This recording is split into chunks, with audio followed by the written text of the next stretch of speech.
All right, we are live. We're live. This is Kev. This is Black Men being brutally honest, and I'm here to let you know that the sun will come out tomorrow.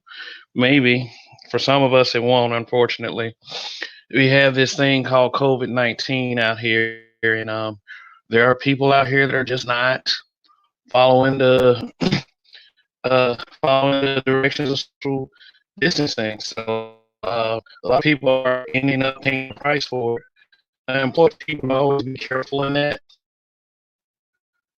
Anyway, I want to talk about something real quick.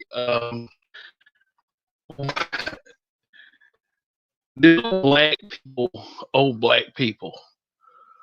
You know, that's just something I like to kind of talk about. Kind of approach it kind of carefully because I know some of y'all are going to be like, what do you mean by owe? What do you mean by, what do exactly do black people owe black people? And this is what we're here to discuss tonight. I'll start out with a story. Okay. Um, my father, he felt like that he owed his children, and I would ask him, why do you feel like that you owed us? I mean, you gave us everything we needed to survive in this world, and he was simply answer because two things.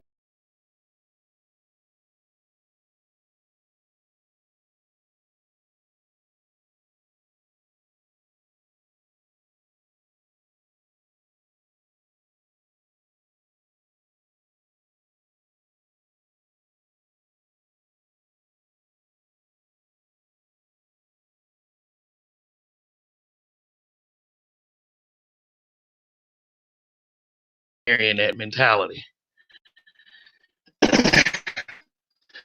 And that's to be expected from a person like the person.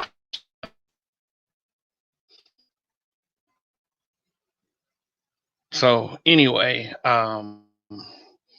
let's get right into it. The reason why I bring this subject up is because of the fact that there are a lot of people who feel like that that somehow if you're in the black community that you are owed some loyalty by other blacks because they are blacks. Some people call it being pro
And I'm back. And I'm back. Okay, so for those who probably gonna watch this on the on-demand replay, my recommendation is that you fast forward past all the dumb parts that Streamyard.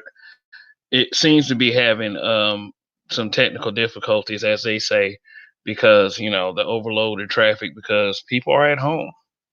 They're at home because of this virus. Um, except except for the people who work essential positions. Um, so please, sorry about the hiccup. That was I'm probably on StreamYard seeing there, but we are underway here. So oh yeah, we had Donnie come in for a second. Maybe he needs to get things on straight on his end too. Okay. Man, StreamYards do not like me today. Yeah, StreamYard don't seem to like any of us. How you doing, Mr. Esther? Yeah, I'm good, sir. How about yourself? The Living my subject matter for quarantine best life. Go ahead. uh, quarantine best life, yeah. And what I was explaining to the people was, StreamYard seemed to be having some streaming difficulties because of they having a lot of traffic because a lot more people are on because of the COVID-19 crisis. Uh, yes, we're all living that quarantine life except for those of us with essential positions and essential jobs, of course. Right. Yeah, but I implore everyone to stay safe. The reason why they're taking so long right now to suppress it is because people won't practice social distancing. How true you say that is, Donnie? Um, Problematically true, right? So I told you this story the other day. I don't think people know how to do social distancing, but it's bigger than that.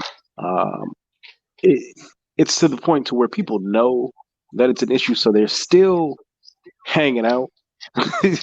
They're still out like in groups. Like so, I went to the brewery the other day, and on the way to the brewery, as soon as I turned the corner, it was a whole bunch of people just outside kicking it, and niggas was on their porch having full conversations, but they were just wearing masks, and some of them had flimsy masks on.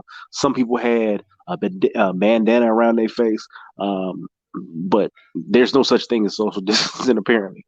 Because everybody was just in everybody's face having full on conversations that they could have had over the phone, but in person on your porch and going up and down the block. Yeah, I think that a lot of people don't want to let their regular lives go. I think it's psychological more than anything because they say New York is having a real big problem with it. Well, Like I said, as you know, I'm Philadelphia based, so I'm not too far from that area. So New Yorkers, people on the East Coast, everything's compacted in a short distance. So everybody's accustomed to walking across the street, doing everything outside. You can go to the grocery store; it's a couple blocks away. If you can't go to the grocery store, there's a bodega on your block. Uh, there's a lot of social interaction during the day. People do not Mhm. know how to act. It's a strange thing watching people in these big cities try to do social distancing. They think they they think turning your back to somebody is enough. Yeah, I ain't breathing on you. As long as I'm not breathing on you, we good. Well, they say it's airborne and they tell you 6 feet for a reason. So my thing is people in public need to practice safety because this thing is spreading. And the longer this thing spreads, the longer it's going to take to get back to our normal lives. If we ever get back to our normal lives. How is it in Atlanta in the day to day basis? Like when you go to the grocery store, when you go to the store, people right next to each other like nothing ever happened. Are people distancing themselves? No, they're actually cracking down. They got spots marked off in these businesses saying, hey, you got to stay 6 feet apart, social distancing, and I see a lot of people with masks on, whether they are seen to be manufactured or they made them on their own. The trend, well, it's not the trend, but people seem to be doing okay with it. It's not a whole lot of rebellion down here, from what I can see. So Um, hopefully we can get it under control. But supposedly, uh, according to the White House, this is supposed to be the worst week yet. the death toll is supposed to reach its peak. Yeah, so unfortunately, I don't believe it's gonna slow down. I like it to slow down. I would love it if everything kind of bookended right here, but it's not going to. People don't know what the hell it is, and I think the longer people are on quarantine, the more they're going to rebel and do stupid shit. It was some people across a couple days ago. They was partying. I could hear them in the middle of the night, music pumping. So basically, you're just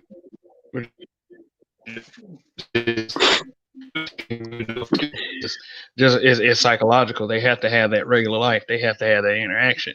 Me personally, I can stay in. I can stay in. I do worry about my family though, but they seem to be adjusting to it pretty good. But just the rest of America. What's up, Roger? What's going on? What's happening, man? What's happening? Sorry it took me so long to get here. Dealing with all kinds of crazy stuff. But yeah, you're Borging, brother. You're Borging hard. As far as it goes for me, nothing has changed for me. I come home, Roger. I'm in the house. You're Borging. Roger is saying some. Roger. I don't think he's talking, is he? I wasn't. Yeah, I think he was talking. But yeah, nothing has changed for me in the quarantine. I come home and stay the fuck home. It's not like I got the need to go out. I ain't got shit booked every weekend where I need to go out to the club and hang out and kick it. So nothing really changed for me. I mean, I'm fine. I'm good. Oh, Kevin dipped out for a second. Something must have been going on with him. Might have clocked out, but I can tell you this much. I know if I was a single man at this point in time, my booty ratio went through the chart right now. Through the charts. Hey, baby, what you doing? You want to quarantine together? Come on, quarantine with a nigga.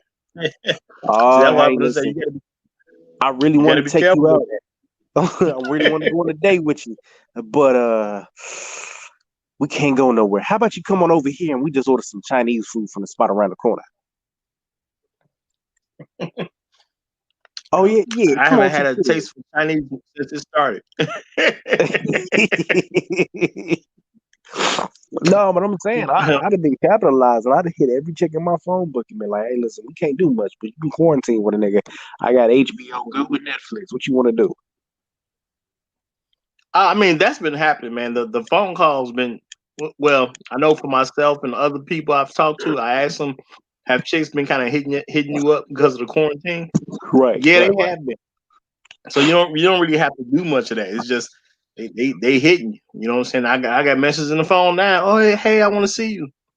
Okay, you know what I'm saying? That let me know she know what time it is, right there. So, but my thing is if as long as it's something you already dealt with, it works out good. I didn't have some I had a chick who I don't know what her demo was. I didn't really want to talk to her for real. She was choosing hard when I met her. But then she ended up getting in an Uber that her man sent for her, but she told me to come through and pick her up. Just come pick up from around the corner because she want to kick it tonight regardless. You know what I'm saying? I ain't do it though. I'm like, ain't no shame on these hoes. Ain't no shame on these hoes. Yeah, dude sitting in the whip to pick up, and she's still trying to get up with somebody else. Bitch, you got to be out your motherfucking mind. Nigga, that Uber would have took her to the other side of town and dropped her off. Well, crazy part where she was going wasn't all that far from where I live. No, she was right around the corner. I mean, quick 5 minutes I could be there, but I don't know you right now. Too many people got too much stuff right now. Well, it's crazy because I'm hearing a lot of people having this COVID. Like I know about it. Well, it's probably more than this point, but it's about 7 or 8 people that actually contracted it, and nobody died. Nobody. Well, one person I know passed away, but nobody I know closely anyway died. I just know about one relative of mine ended up catching it, but they're recovering from it. So, but no one else in my circle that I know of has even contracted it yet. So, Yeah, it Knock was a on wood. coworker. I know they ended up announcing him talking about he died, and for the company, it was like, yeah, he died due to COVID related issues, and I was like, nigga, what? Wait a minute, come again, baby Jesus. Okay. What the company gonna do for him then? They talking about he died for the company. What they gonna do for him? Yeah, You know? Well, it's that's what I'm curious about. You know, are they paying off a hell of a policy? Because you know it's low key the company's fault. So yeah, how do we respond to that? well, with it being a virus, I don't think nobody gonna really be able to do anything as far as like put a lawsuit on a company or anything like that. It's just one of those. I think it's gonna be viewed as a natural cause type situation. So I don't think it's gonna be any You know what? recourse I get for people. the dynamic of a natural cause situation, but if somebody puts you in, if you get put in a harm ways for that one, then I feel like you gotta, you know, Yeah, but every company gonna claim they didn't know. Hey, we all yeah, found out at the same time, just like when y'all found out when we found out from the news. that's cold, ain't it? Hey, the game is well, they say the game is cold, but it's fair. So yeah, that's how that type of stuff just works. So I don't expect nobody to get nothing off the COVID situation. You know, you can try, but I doubt anybody gonna pay that out. Yeah, that's You some know. tough shit. But then Aside, hey, somebody did get paid once for having coffee that was too hot, so you never know. oh, you talking about the McDonald's lady?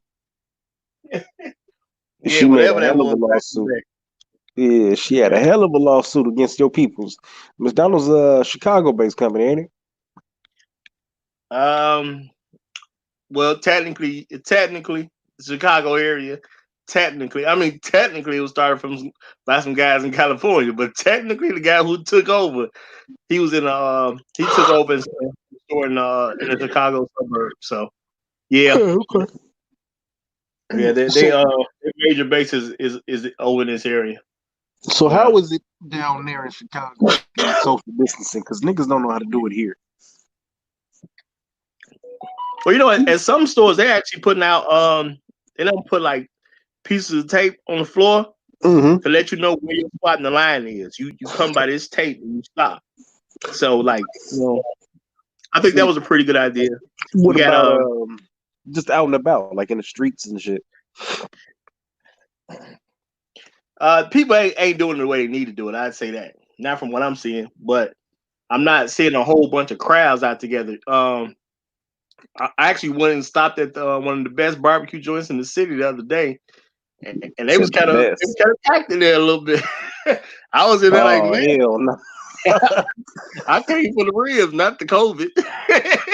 Yeah, some motherfuckers out here doing their damn thing. I know I went to we had a little bodega around the corner. I went to go pick up something and it was a chick in there. So I'm like, all right, I'm gonna wait outside the store till she get her shit and go, we in the black neighborhood, so they got bulletproof glass and shit. So they opened their door. Yeah, I tried that. I tried that. Oh, go ahead, go ahead. But yeah, so I went up in there and I'm waiting outside for the lady to get finished. And I turn around. Wouldn't you know it's a goddamn crackhead? He come running up. Hey, yeah, you going in there? Yeah, man. Just chill. No, I got to get what fuck. Now I got to sit up in here. Luckily, I had my mask, but I had to sit up in there with the crackhead and the lady. And then the line started piling up. It was multiple niggas in the damn in a probably 4 foot by 4 foot space. It was about five of us in there. I said, you know what? I really don't need these.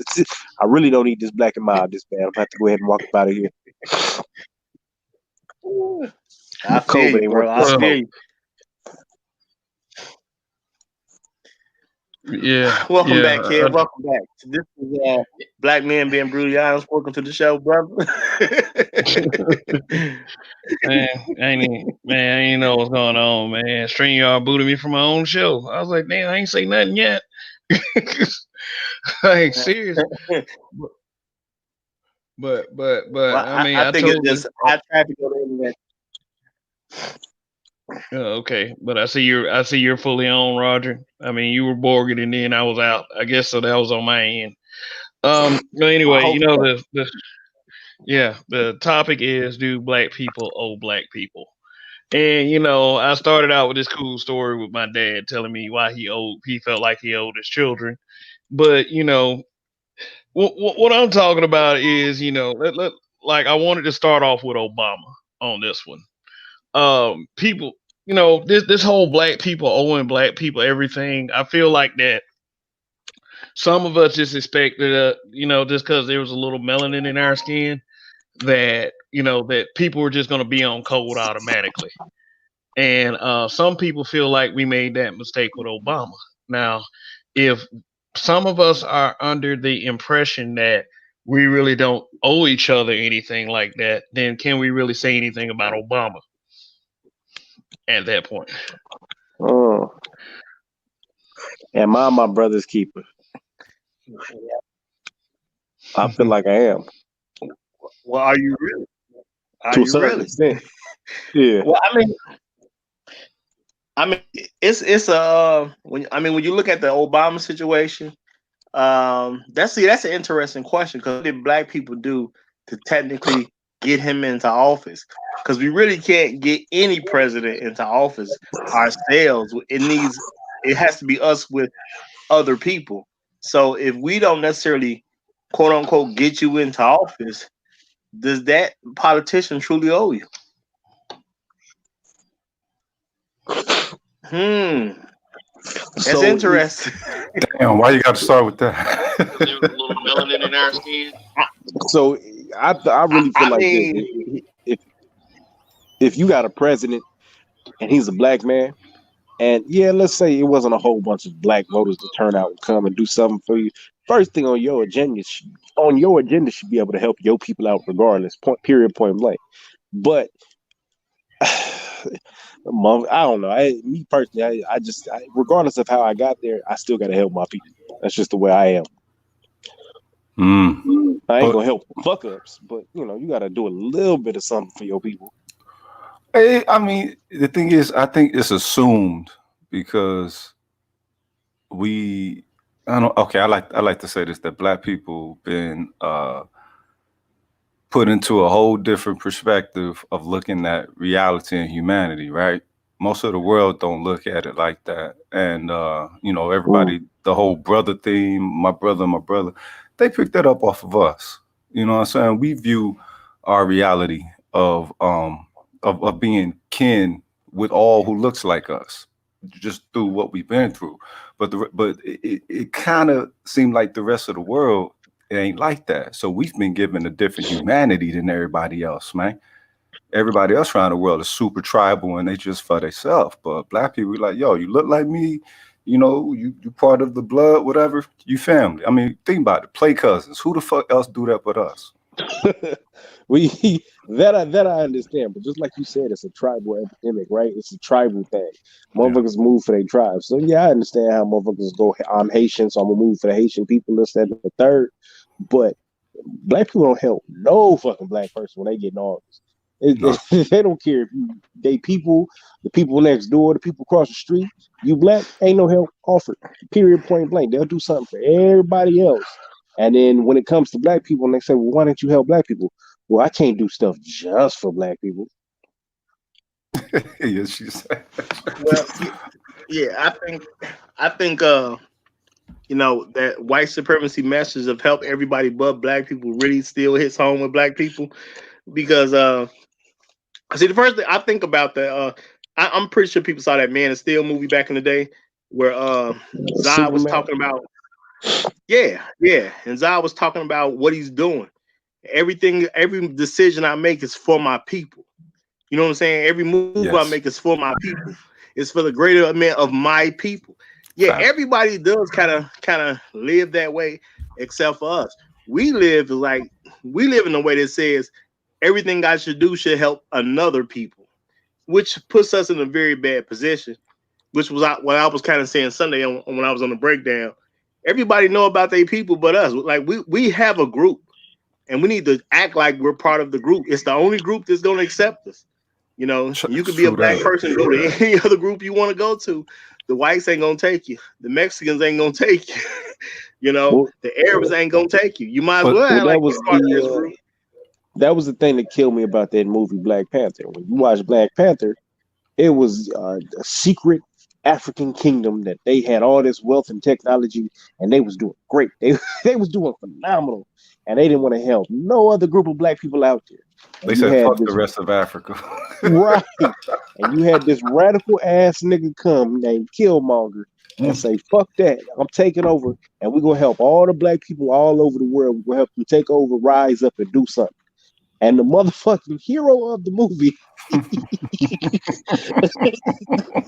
was the nigga stopping the slave rebellion. Ain't that about a bitch? Oh, they turned the Black Panther to a house nigga. God damn. Well, I'm not gonna say it quite went like that because number one, if Wakanda forever. if Killmonger wouldn't have been from America, he'd have never saw things the way he saw in the first place. But number two, But see, even Killmonger doing that, my whole thing was like, if you want to help blacks, okay, cool. But why don't we start with America? Let's do that first. The place where you grew up in. See, like he still kind of played the same game. Yes, I'm in a position to help. So who am I gonna help? Let's help everybody. Not let's not focus on my group. Let's just start helping everybody. You know what? I'm not gonna shoot that nigga down because it had the king of Kumkanda had the king of Kumkanda stopped him, not stopped him. That nigga would have liberated the entire world at once. But I mean I get where you're going with it. But Maybe. You also got to understand that he was actually thinking within a regal mindset as well. He was king, and the very first thing that he did was he was going to conquer the world, homie. Is in an aspect of the whole my people thing. We do have our people thing, but we also have a legacy of ruling. And when you're dealing with those who don't want us to even get back to just basic thriving, you know, you have to pick the spot, man. It's either my people or the legacy. And you went for get the down legacy. and lay down. Yeah, man. Look, it's not a gangster party because you make it gangster. You show up to the party as a neighbor full of a house of gangsters. I mean, I feel just see this is my thing. I don't have no issue with him even in that movie, like he was trying to help the world. But my thing is from a realistic standpoint, if you're gonna take over the world, you do it in sections. How about we start with our section? Why can't our section ever be first, even amongst us? That's all I'm saying. He grew up amongst us. America was his home. Yeah, he had ancestry going toward Wakanda, but his home was America. Dude, So that programming is so deep. Remember, the only reason why our economic centers, the ones that weren't massacred by the pilgrims, you know, the only reason those fell was because once segregation stopped, everybody they drained their economies. They drained for some reason they just had to get close to these peckerwoods. For some reason, they had to be with them, eat with them, and everything. And they started feeling an aspect of value being away from their people. I don't think that just started back in the 60s and the 50s. I think that's been there, you know, we talking the 1700s probably. I mean, I'm pretty sure the slave masters, once they developed slavery the way they did, I'm pretty sure that was always being taught on the plantations because you always had the don't trust these guys, they too light skinned, don't trust these guys, they got a different grade of hair, don't trust them, they too short, don't trust them, they too tall. They was doing all kinds of stuff to keep people separated. So to me, it's just free when they had a chance to do it. You know what I'm saying? But my thing is at some point in time, the my people thing needs to be put to the forefront for us because that's the only way we can really strive.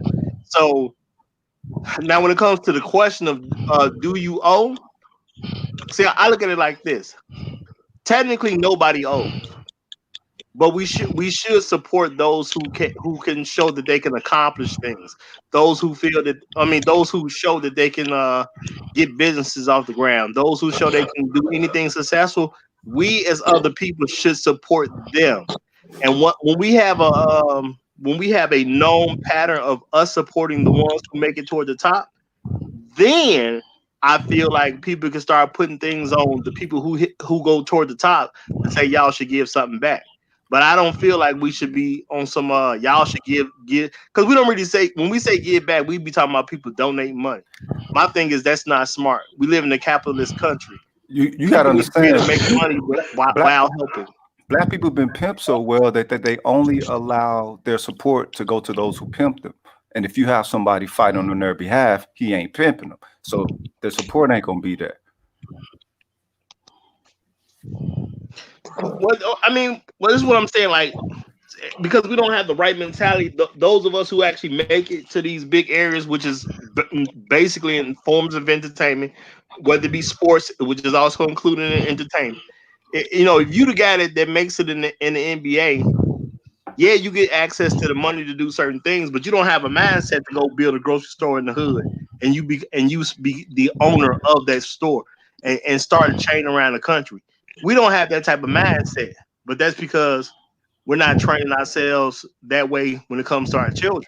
So my thing is, if we don't train our children to be that way, and we don't train the community to support the people that can make it for however they made it, it's kind of odd to say since you who didn't. To me, that sounds odd.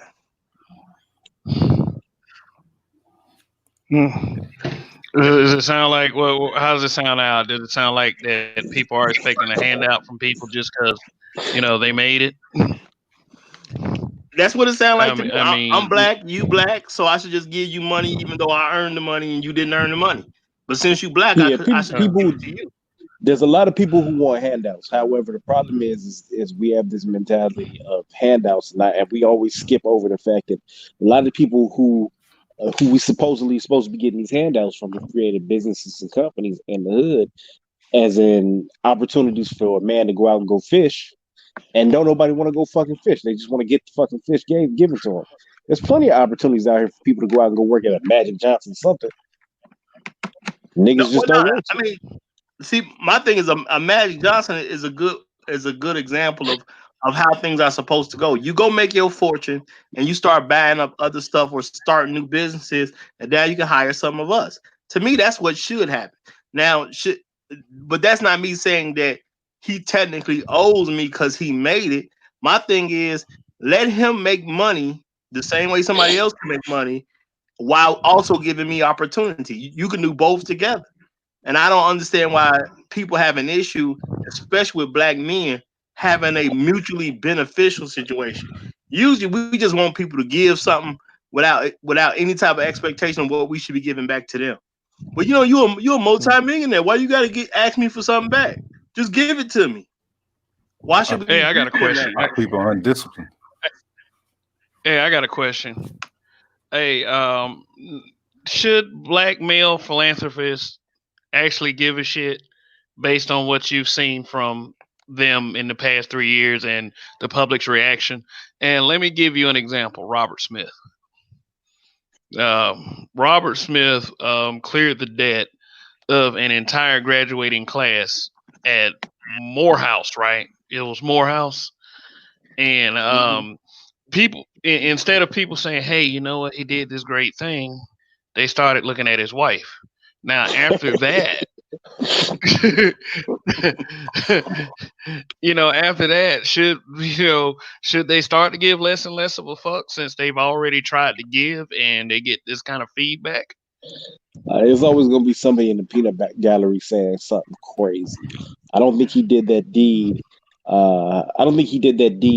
Expecting to be critically acclaimed as the Black Man of the Year of Black Jesus or anything of that nature, right? He did it because the intent was to help a whole generation of black people get their head above water. All the bullshit that came afterwards, yeah, you know what? It was fucked up. It should have never have been said or anything, be thought for that matter. However, that doesn't take away from the good that he did. It's always going to be a motherfucker that's going to say some slick shit about the good deeds that you did. I'm sure when motherfucking, if this actually happened, when Jesus fed a whole village with what it was, a loaf of bread, there was a whole bunch of people saying, well, I wish it was rye bread. Just I wish like this a was nigga. catfish. Y'all ain't got no Riesling for this wine that you came out of your blood, G. I'm gonna need a little bit of Riesling. Don Well, Perignon 17. well, let me say this. I think what Robert Smith did was an excellent way. And honestly, that was one of the best ways that's one of the best ways to see an example of philanthropy. Black philanthropy, that's what it should look like. You know, he didn't just give money away to anybody. He gave a concentrated effort to people who was making a concentrated effort to do better. You know, now people can say whatever they want to say, but them boys was in college, did what they supposed to do. They reached the graduation requirements. They had no plans on Robert Smith showing up giving them that money. They did what they were supposed to do for the 4, 5, 6 years, whatever it took them, and then boom, here comes some great dude at the end. That's what black philanthropy should look like. And I think that Robert Smith obviously knows how to make the right moves, and more of us need to celebrate things like that. And but to me, that's kind of an example of I mean, even though he ain't gonna technically make money off of that per se, not directly. If you're gonna give some money away, that's a great way to give money away. But I just feel like instead of black people saying people need to give back, we should start making requests. Like, hey, Michael Jordan, and I'm just using his name because he done did a lot for black folks. But if you know a famous person who's doing something great, hey, can you do this? Why don't we just suggest to them stuff that they can do? Because there's plenty of them that can put grocery stores in our neighborhoods. Because our neighborhoods, when it goes across America, really don't have them. So the first black athlete or entertainer of some kind who starts a chain of grocery stores in black area will probably make a fortune. But see, the thing is though, we have to look at things from a tribal perspective, especially when it comes to us having enrichment within this nation, man. This nation is allergic to our enrichment, fam. And in the aspect of these entertainers and these athletes, I'm pretty sure that you listen to Corey Holcomb. Corey Holcomb be dropping jewels on the aspect of how they be in the contract. You better not buy none here in America, nigga. You better not uproot your people. I think what they're doing is keeping us as a constant perspective to where they can mine ideas from us and perspectives of reality, because we always think outside the box. You know what I'm saying? Just off of GP. Everybody else got to go to college to think outside the box to the point to where we do, but we outthink them, and they like to mine from that, but they can't keep us in an aspect to where we're able to compete, because then they start feeling some type of self-worth, poor feeling, closeted inferiority, white people shit about that. And I think it's just tribal. I don't think it has nothing to do with an aspect of only our cultural aspect. Nah, it's their tribe against our tribe, but we don't like to see it as such. But that's why I say we should have taught that to the kids. See, the problem is when we make it to the NBA, we don't already have that mindset. Or when we make it to the NFL, we don't already have the mindset. Well, That's what the problem is. You got to think who's making it to the NBA, who's making it to the NFL. It's a bunch of motherfuckers who ain't got no other real options.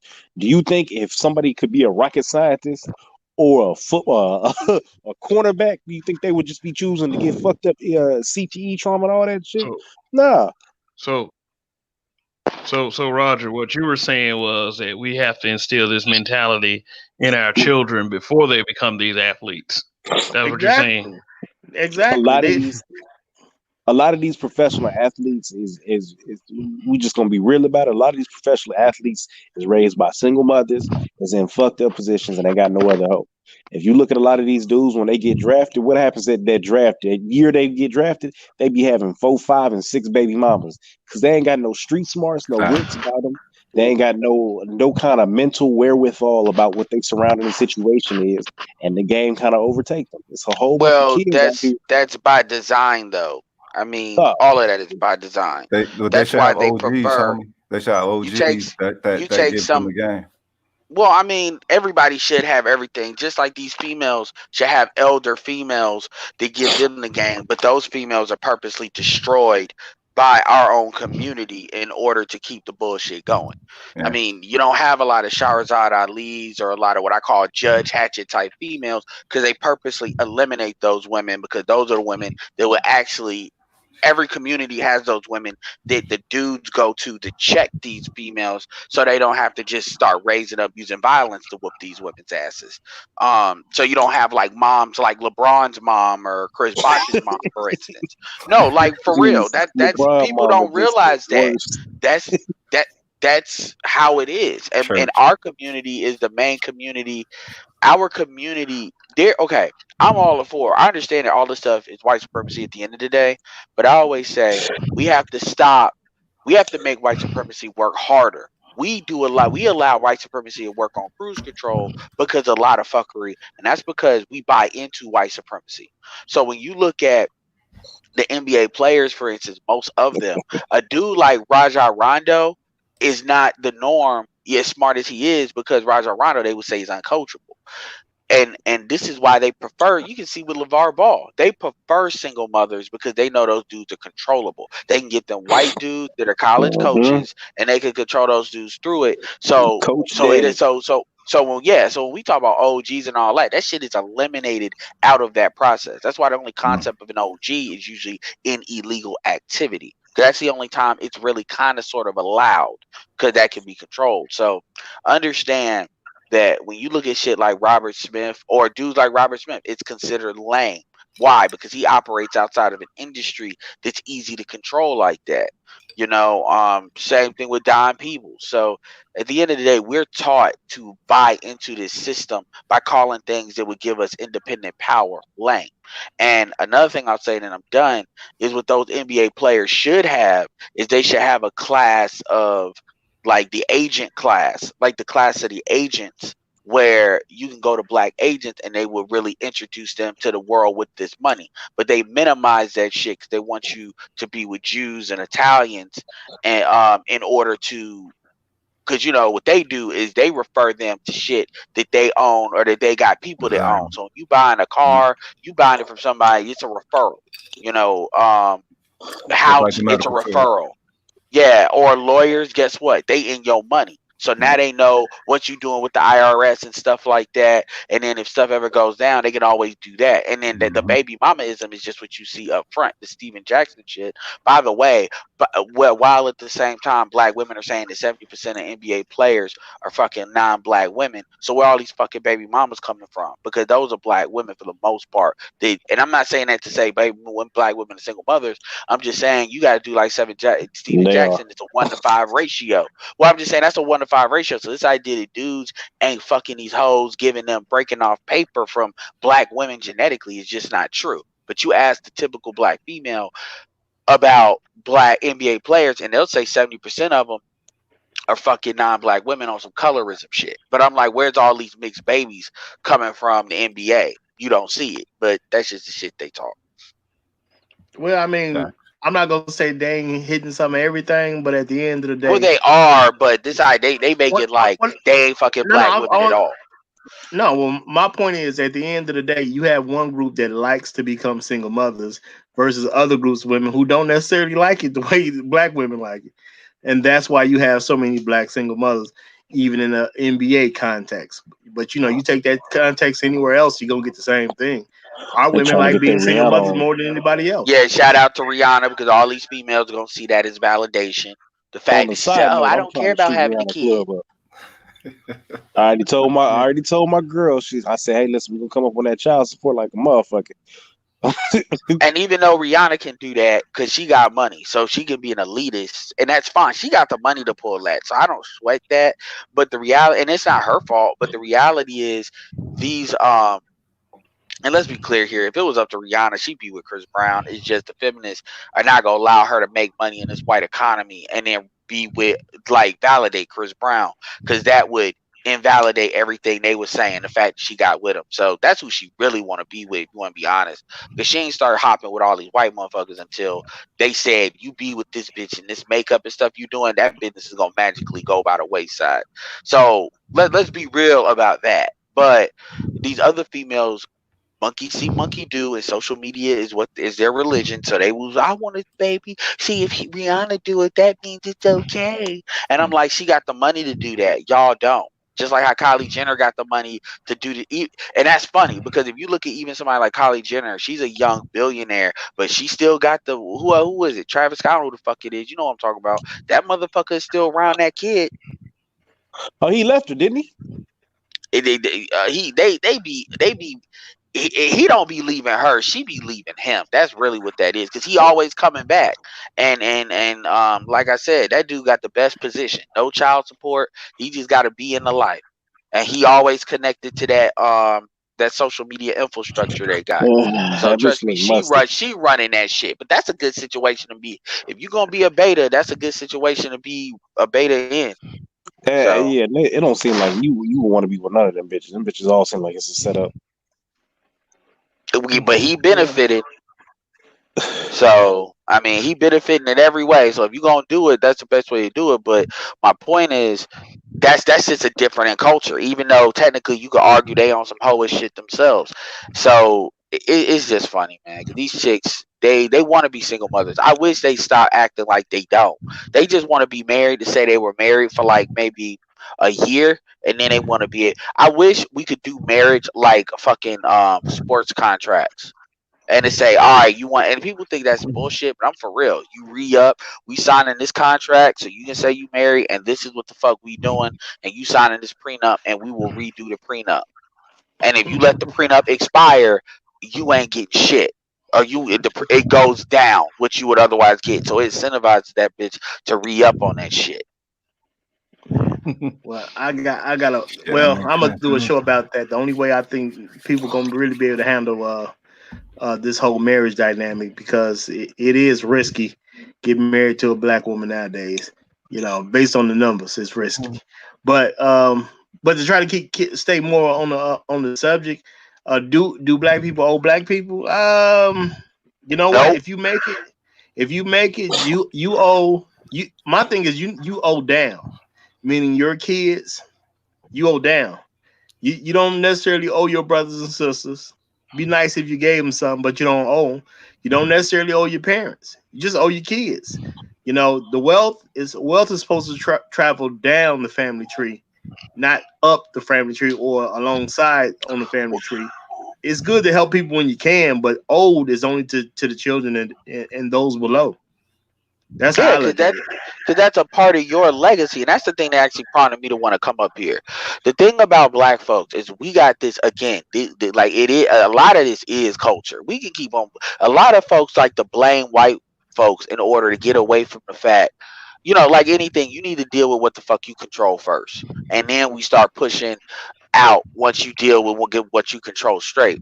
And the problem is we have this matriarchal mindset. Like with the Kobe situation, they didn't give a fuck if he had a father. Like for instance, when you look at Serena and Venus, you don't never hear them talking about what the fuck they owe that man, even though that man gave his life and went through a lot for them to have this kid. You would never hear that because he's a black man. Same thing with LeVar Ball. You don't never hear that. So when we talk about you owe the older, they're talking about you owe the mammy, you owe the woman. So we need to number one be honest about that when that's what they're talking about when they say that. The second thing is, again, your children are your legacy.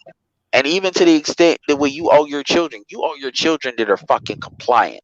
Like Floyd Mayweather's daughter, Yaya, whatever the fuck her name is, leave that bitch in jail. Because this is why you have multiple kids. And this is true for dudes that act stupid. If you got folks that don't know how to act and you build a legacy, you can do what Bill Gates does easily and say, I'm giving this shit to charity. So your kids are supposed to be somewhat compliant to your legacy. I'm not saying they can't be their own people, but if they own that, I want to do what the fuck I want to do, fuck you shit. Like let's say if T.I.'s daughter was doing that with him and not being compliant, then you have to pay to play. And Africans understand this. Other groups understand this. Only black people have this like charitable thing where they don't understand that. So when you look at this idea of what we owe each other, we owe each other. There is no, you know, I get rich, so I owe every random black person. No, motherfucker. If you want to be up under my monarchy or what the fuck I've created, you are going to obey. And if you want to be independent, then you build your shit on your own. And even white people believe that. When it comes to a corporation, when they want to do shit on their own, what do? They create their own company. GM is full of companies that did that. Cadillac did that. Saab did that. They say I'm creating my own shit. But with black people, they think we supposed to help you create your own shit, not get a piece. That's not how it works. You can't. So at the end of the day, black people have this thing about, they think it's like you supposed to pay them off to not hate on you. Like on some, well, so I don't jump in a crab in a barrel mode, you need to pay me off. I'm like, no, motherfucker, that's not how it works. So don't even get me started about this shit. Yeah, yeah. And speaking of Floyd Mayweather, does anybody know what Floyd Mayweather's attitude is on doing for black people? Does anybody? That nigga don't do nothing for black people, huh? No, he's been very vocal about it. He said, I ain't got to do shit for y'all. And guess what? Do black people? But guess what? Do black people still not pay for do black people still not buy his shit? I mean, yeah, and I think more black people should say that, because it needs to be established that you need to respect what the fuck I do. Because I think Floyd, real talk, is not saying it because he don't like black people. I think he's establishing, if I do something, you need to respect that shit. Not do what like fucking Robert Smith did, and then y'all turn around and worry about who the fuck he fucking. You know, Yeah, like that's stupid. No, my thing with that was that it's not because of how they looked at his wife. It's about the fact that he did something, and those who had a wrong attitude, which is as if Robert Smith owed black people. See, that's what it came out. See, when you start looking at who he's having sex with, you're looking at him as a piece of property at that point. So now we looked at a gift that he gave, and we viewed it as if he owed it to us. No, he did what he wanted to do. Because that's a black man. You know, black women is never looked that way with black women. If you notice, that's never. It's always with black men, because it's black men. No matter who you are and what you are, you belong to the community. You are property of the community. You are not independent. That's how that is. You are a slave. Even a dude like that, and that's a big reason. I mean, even Kobe. This is why people weren't like vocal about the stuff they did do. So at the end of the day, I mean, Robert Smith did the right thing, helping his people, because he helped people that were in his class. That's another thing that doesn't often get talked about. Those black men were getting inducted into his class, or at least the class that he belongs to in the upper echelons. So if I'm going to help black folks, I'm going to help black folks where it's going to be a concussive benefit. I'm not going to help when it comes to, people will get mad at me for saying this, but I'm not really going to. The only way I'm going to help poor black people is by doing what y'all said earlier, about putting businesses in there and get money up out of that bitch, like, so shit they already buying, because that is actually helping them by buying up that infrastructure, like on what some Nipsey Hussle was trying to do, except I'm not living in the fucking hood. That's actually helping black people, because that's actually making black people's money rotate. So as they invest money, I can fund other programs like the Girls and Boys Foundation, shit like that, because I'm using their money to basically be reflected back into their community versus somebody else just mining it out. So even that is a form of charity, and you don't even need to say nothing for doing that, because they're not gonna give a shit anyway. So there's degrees to doing that. But even when you talk to pro-blacks and you talk about investing businesses in a community or creating communities, these niggas talk about, well, they need to see you. No, the fuck they don't. Because at the end of the day, if you a nigga that lives, first of all, they need to see these fucking pastors. That's what these pastors are supposed to be for, to be in there and being a positive example. And then they get paid off for staying in the fucking hood by getting these tithes. But they don't do that. So it is what it is. Well, that's because we got a bad attitude about who owes who what, and who owns whose property. Because at the end of the day, we try to treat rich people as if the regular, everyday, or the poor people own their money. It's their money. It's not our money, and we need to just accept the fact that's their money and not ours. They do what they want to do with it. Now we should be able to make them feel like if they invest in if they put up a business in black area, that business can thrive. That's what our job is supposed to be. Like what LeBron is doing. Let me step in for a second. Who remembers that time Dr. Dre donated like 40, 50 To million dollars to the USB. university? Yep, Yeah, USC. University of Southern. Yes. Yeah, and a lot of black people got upset with him because they felt like that money was better served at an HBCU than at a school that really didn't need the money. I remember And that. and and the Yeah, my response to that was any black person with the 40 to 50 to 60 million to give, they can give it to who they want to give it to, and they don't have to worry about what Dre put his money, It's really because it just was outrage his that couldn't money. even come to their pocket. okay, No, all I right. agree. But So think about it. What Robert Smith did, what he did, he still got pushback. So my thing is that as far as I'm concerned, that vindicated Dre. Because at the end of the day, unless you giving money to black women, somebody gonna have something to say in the black community. So that just is what it is. Because honestly, most black people, if they're being honest, they will say they got just as triggered by Robert Smith getting that money to that black man, them black men, as they did fucking what you call it did. Now they won't talk about the fact that he had a art center built in Compton. They won't say that either. So it's not like he didn't give nothing to his own community. And at the end of the day, we're not even going to talk about the gentrification shit, that's going on down there. But motherfuckers don't know what their priorities is. You talk to motherfuckers in California, they prioritizing Mexicans infiltrating them and not understanding this gynocracy shit is a big reason why they're doing that. But yeah, they don't give a shit. And I didn't like that either. But at the end of the day, it is his money. And at the end of the day, what the fuck you gonna do? Like once he sold that beat shit to Apple, you can't really say nothing about Dre no more because he don't pull his money from black people at all. Never really had, but he damn sure don't at that point. Well, He don't pull his punches I, either. I want to say real quick, because Nathan, because since you highlighted that Nathan Francis comment about owing your children, when I yeah, will let me say that, highlight it again. yeah, I'm gonna say that if you have kids, yeah, you owe your kids. So, and you do technically you owe them until they're raised and they're able to go out and be on their own.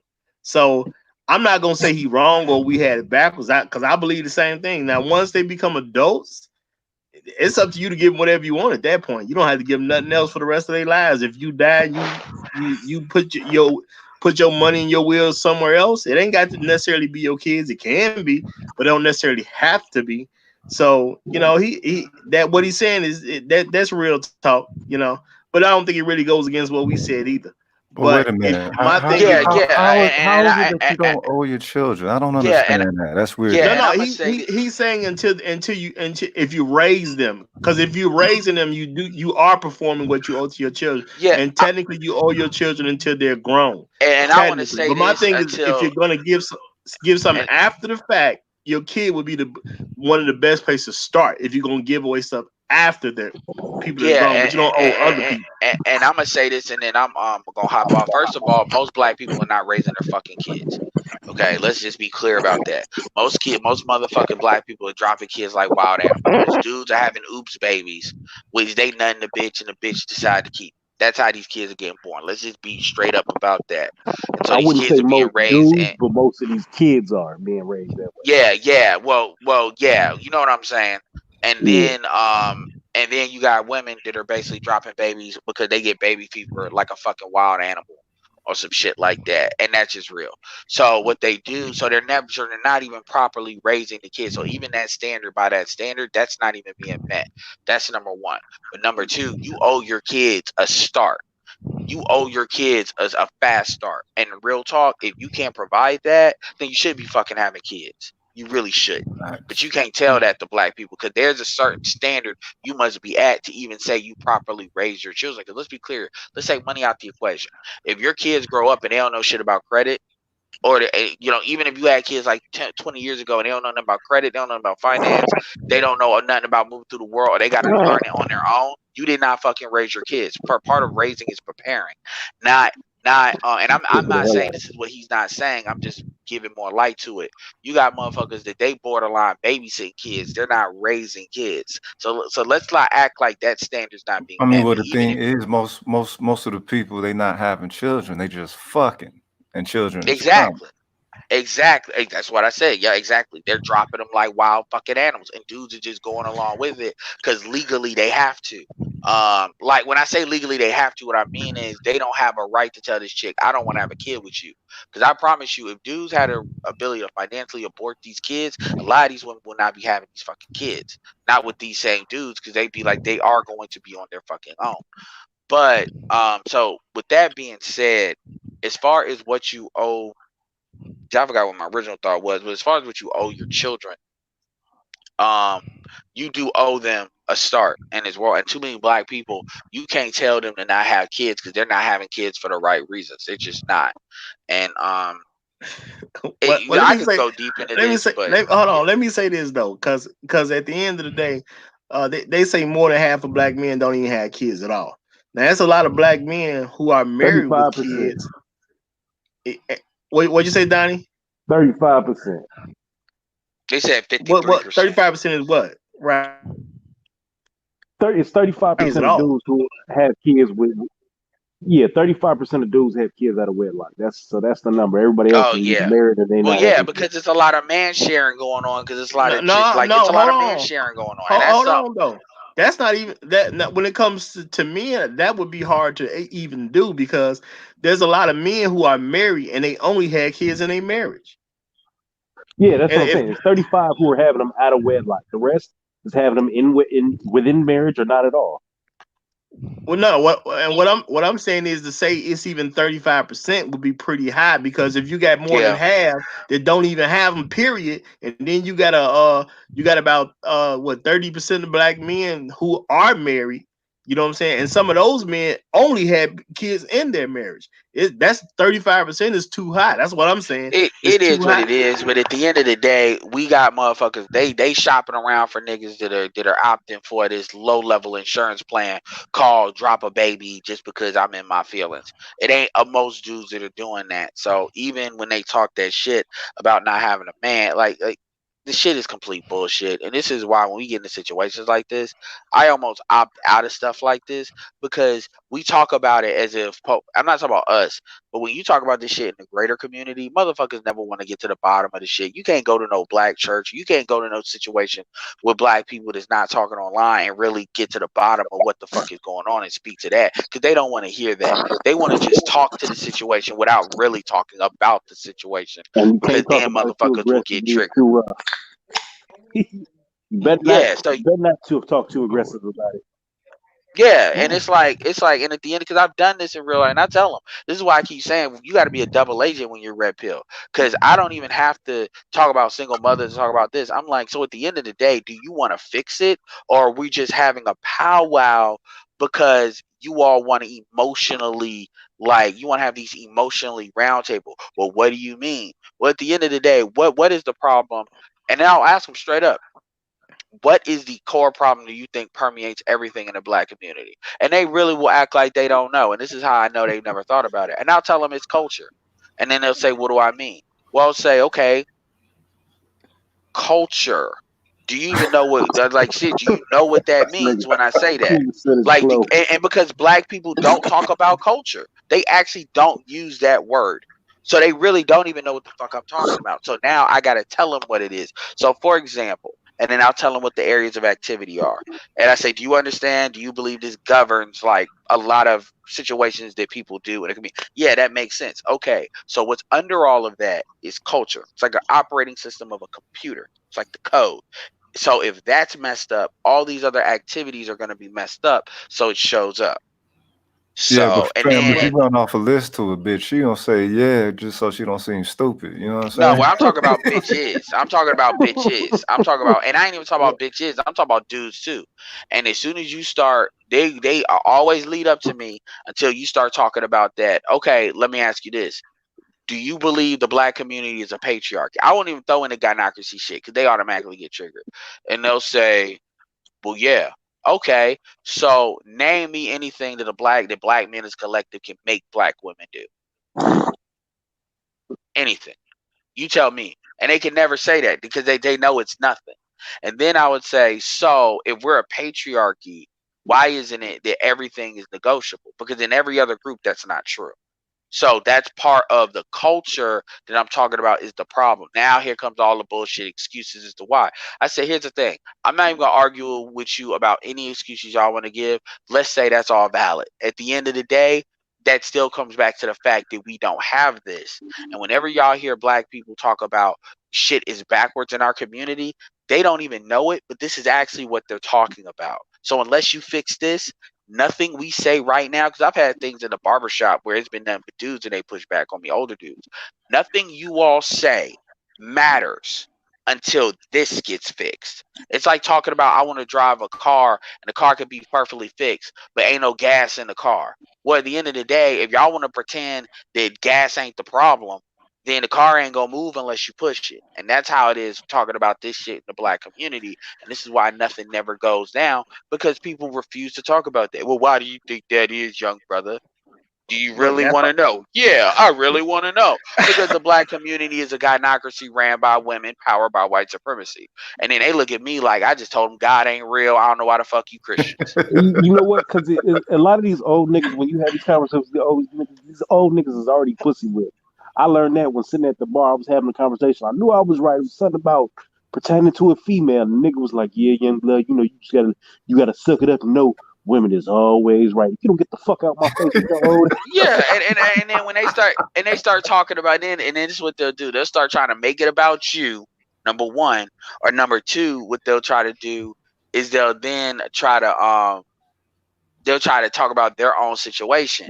And I said, I'm not even going to make this personal about your own situation, because the truth is, if we really got into that, I could probably, show some consistencies, but I'm not even trying to start nothing like that, because I got to come to this barbershop.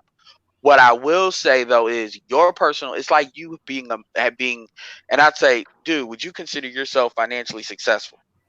He'll say, yes. Okay. Do you think most black people are quote unquote financially successful?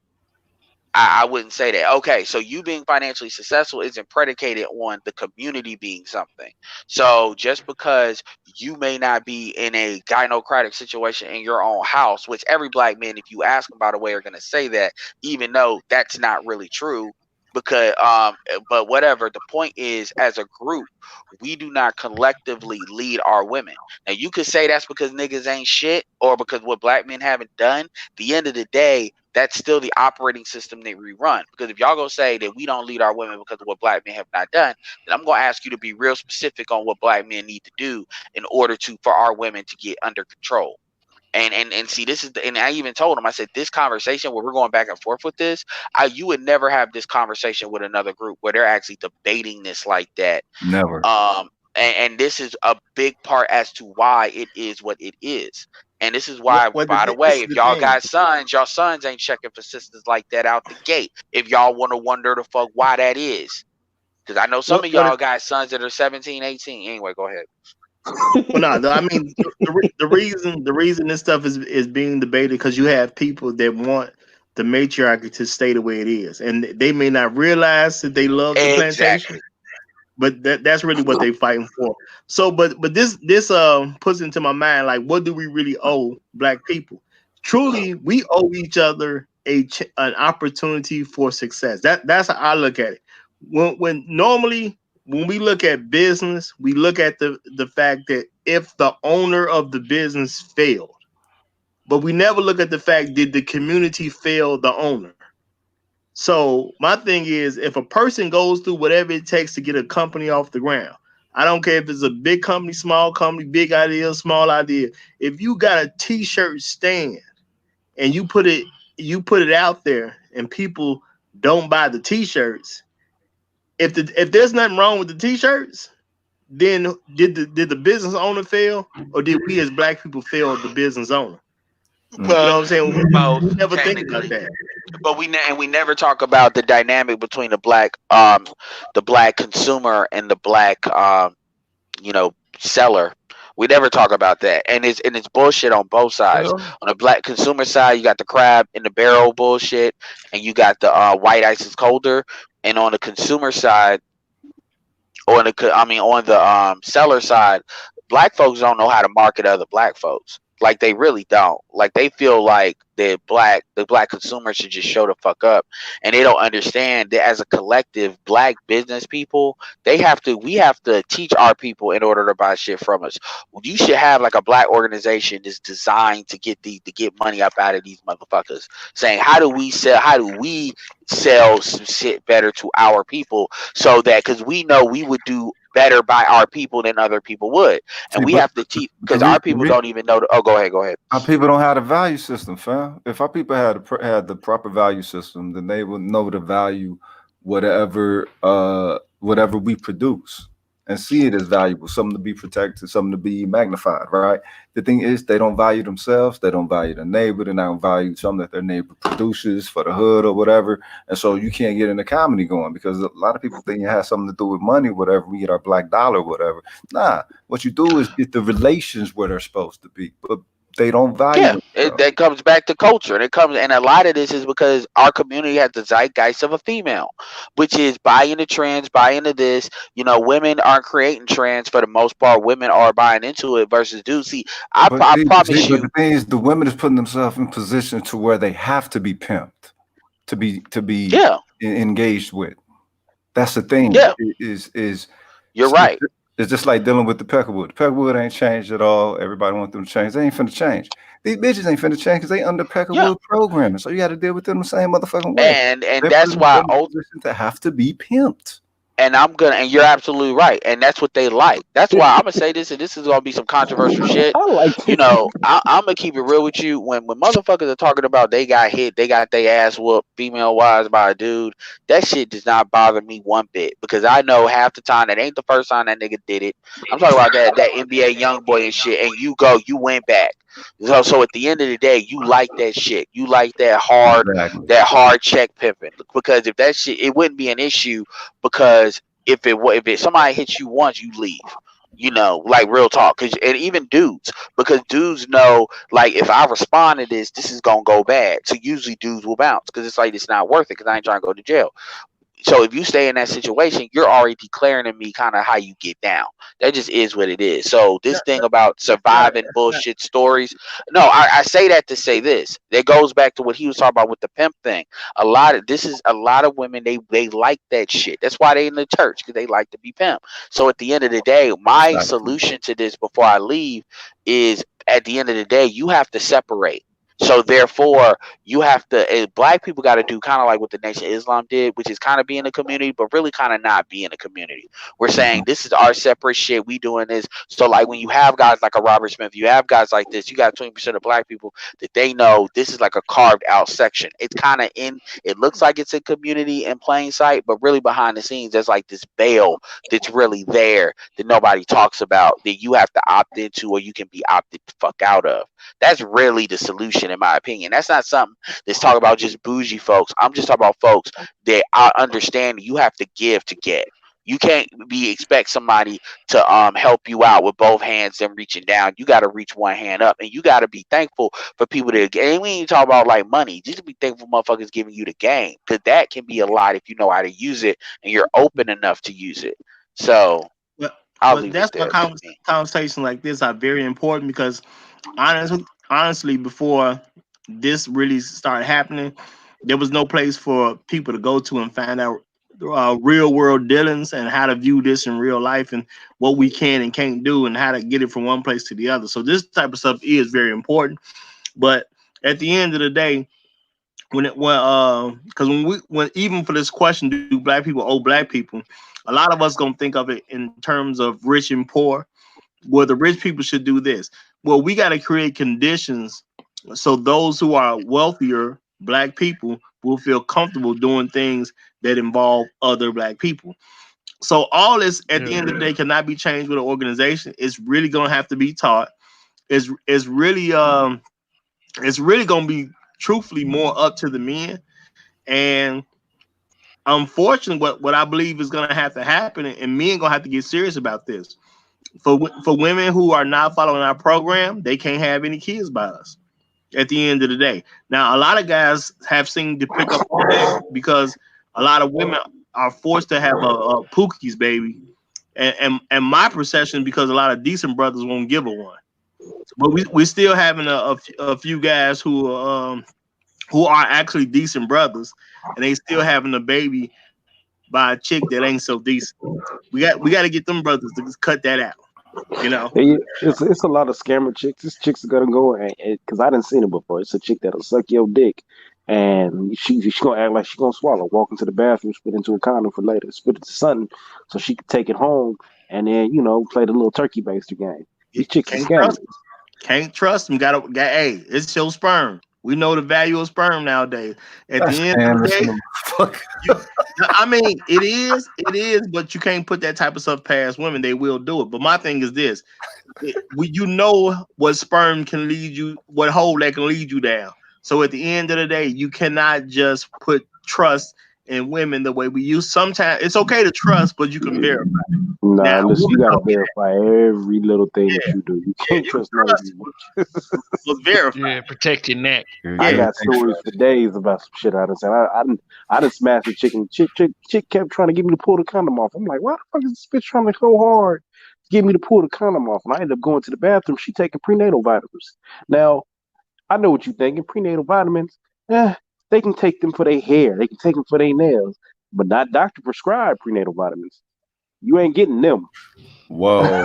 Prenatal tell me, baby. So I don't care how she claims she using it. If you got anything with prenatal on it, I know you want a baby. And once I know you want a baby, I know it's my job to not. I can't hit it. That's just me. Trap dope. Pussy bitch. God damn. So do black men owe black women protected sex? Do they owe what? Say that question one more time. Do black men owe black women protected sex? They owe it to themselves. They owe it to themselves. They owe it to themselves. I'm gonna tell you. They got 100% control on how sex goes down. Men don't like to hear this because it hurts their ego. But if a woman said you have to use protection, there's nothing you can do outside of rape. Then use protection if that's what she say. So it's on this is what I'm gonna tell a lot of niggas. It's gonna scare a lot of niggas out here. So y'all motherfuckers think it's cool to go up in the chick raw, right? You gonna do it. I'm not telling you to do it. You gonna do it if you gonna do it, right? Here's what's gonna stop you from doing it. Tell that bitch you coming and see if she jump up and try to move.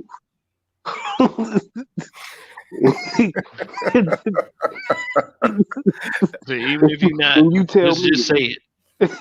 Then you tell me if you go say, you know what, I'm gonna start wearing condoms. That's foolproof right there. All right. We all agree at this panel that giving a bunch of money doesn't really solve the problem, right? Right. No, it won't solve the problem. Like it should in a lot of instances. But I want to give you a name out there. There's somebody who's given a lot of money to black causes. Charles Barkley. Charles Barkley, yes. He's actually given to black causes in the past. Millions, as a matter of fact. And fuck Charles we all Barkley. know how the black community. Yeah, we all know how the black community looks at Charles Barkley. So that nigga give money, but I don't think he give money the same way white people do. He expected tax write off, and he wanted to make it look good. But there ain't no positive intention in that nigga whatsoever. No, this is my thing. If you give it to black people, I'm still with you. I don't care what you said on TV, as long as you're giving the money to us. You know what I'm saying? At the end of the day, I'm looking at the result. I ain't looking at that whole process, because some people know how to jive. They know how to do the jig. You know what I'm saying, in order to get the money, but they smart enough to do the right thing with the money. I'm not saying that's Charles Barkley because I don't know enough about what he's donated to, but I'm just saying there are people who know how to dance a jig to get the cash, but then they'll take the cash and do what's good for black people with it. But see, we're assuming that black HCU got honorable intentions with the money. They could just be giving that shit to faculty members at the top and shit. And that'd be a fucking payoff from a nigga to a nigga. You know what I mean? I read something the other day that said these HBCUs are becoming increasingly Caucasian. So They are. That's becoming more and more for white people. And motherfuckers out here talking about give them some money. Give them some money for what? So Todd and Roger can come on this motherfucker and say they went to Howard. I'm cool, homie. I'm cool. For real. Well, that's why I say Robert Smith did it the best way. That's what giving money should look like. He didn't give it to the HBCU. He said, I'm going to pay off y'all debts. Now, they'll get some money due to the fact that the debts of those men are attached to the HBCU. But his whole thing was, I'm going to help the actual people versus the organization. So he did it the right way. Yeah, that was the best way to do it. He went and helped which I'm sure was a overwhelmingly majority black group of black people. He helped them out. Now, personally, Robert, when they started talking about your white wife, you should have hired somebody. Matter of fact, I'm still available. I'll go through and find out if any of these motherfuckers said something about your white wife. We can just cancel the check. Any of those funds, you put it in my account. We'll work it out. Well, I'm pretty sure those guys ain't the ones that criticize his wife. I'm pretty sure they at least that's No, not at all. You know, they go to bunch like, hey, I appreciate this money, but the nigga could have married a black woman. Could have had him a sister. Yeah, ain't nobody about to say that. He ain't got to marry a sister. Just don't. Why they got to marry an ugly white bitch? You know what I'm saying? If he got money, he can get him a motherfucking 8. Hey, I'm gonna say this: he got enough money. I ain't got nothing to say about his wife because at the end of the day, he got the bread. He can marry what he want to marry. At that point, he still help black people out, so I'm good with that. See, a lot of us we get so caught up in what the package looks like. I want the product. If you send me a brand new Maserati, my favorite color is not pink. Okay. But I'm gonna still take that Maserati. I'm gonna figure out how to change that color later. I'm gonna get this paint job taken care of. But I'm not gonna say no. I don't want the car. You see, we get too caught up in the wrong stuff sometimes. Just give me the money, because that's how stuff moves and shakes with the money. I don't care about what package it came from. If Klansmen want to donate to me, I'm still gonna take the money. And I know they ain't my gun. Already donating to you. What do you mean, Klansman? Ain't no different from them when they got the robe on. Oh, fair. Yeah, brother, you ain't drinking no Snapple before. Pilgrim is a pilgrim is a pilgrim. Yeah, but I'm saying black people, we get this thing like, well, I can't take his money because I heard he murdered somebody. Well, I can. Shit. With that Florida Evans mentality. JJ, where all this money come from? Where all this money come from, JJ? Fuck all that, nigga. Bring this money in, we're gonna work it out. We're gonna ask questions about it. This is what I'm saying. I'm not promoting that people do illegal activity and stuff, but if a person was doing something illegal, the best way to wash that money clean is to give it to me. That's the best thing that person can do with it. It ain't finna be that illegal, man. We in Armageddon with plagues and shit flying around, bro. It's finna be the land of the lawless. Mad Max. COVID. Yeah, we're gonna have a whole new generation of kids called the COVIDers. Nigga. Man, you heard about them parents that gave birth to them twins and they named them Corona and COVID. Yeah, bullshit. I was glad were they white? Yeah, it was white. Yeah, they was white. Oh, thank you, God. Was anybody surprised? No, not really. I'm gonna leave you it there. On the news because Daddy named you after a plague. I mean, my thing is they've been doing stuff like that. At the end of the day, that's just the nature of they people. Sometimes.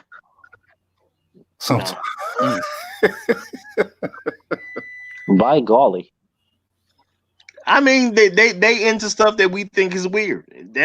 People act.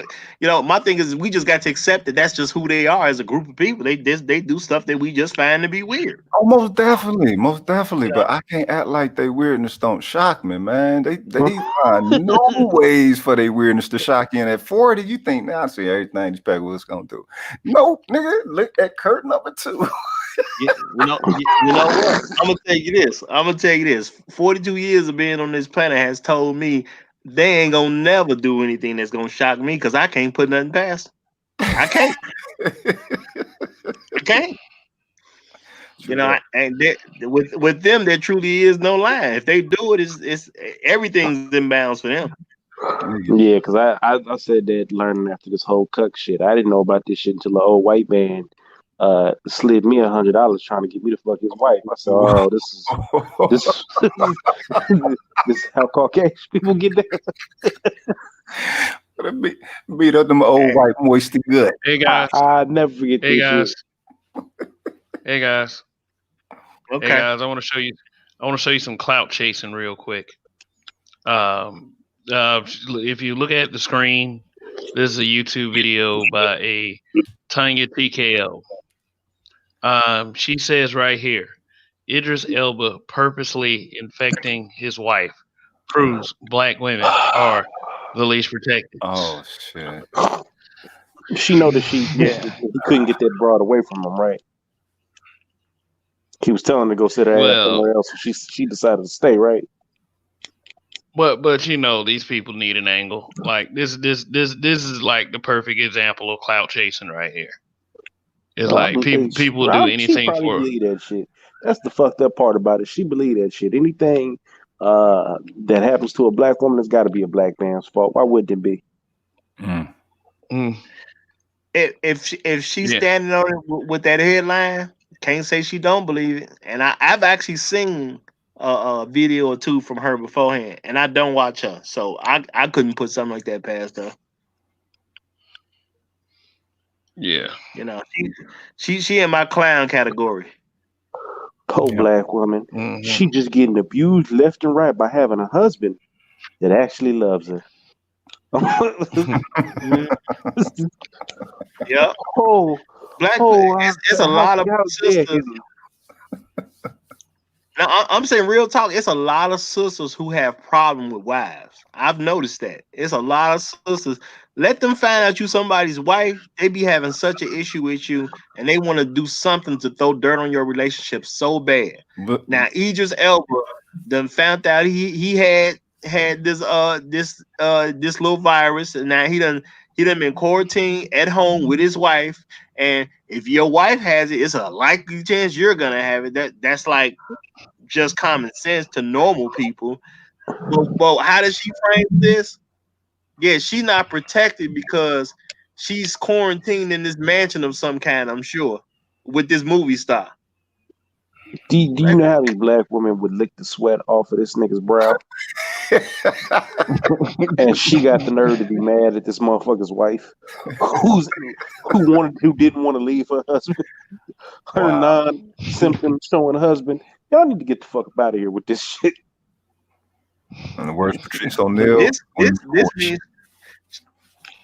but this means she's not protected. Even though they got money for the best doctors, they can get all the meals they need brought to them if it's necessary. They ain't got to go out the house. You know, she gonna be pretty comfortable during the whole quarantine. She ain't missing for nothing right now.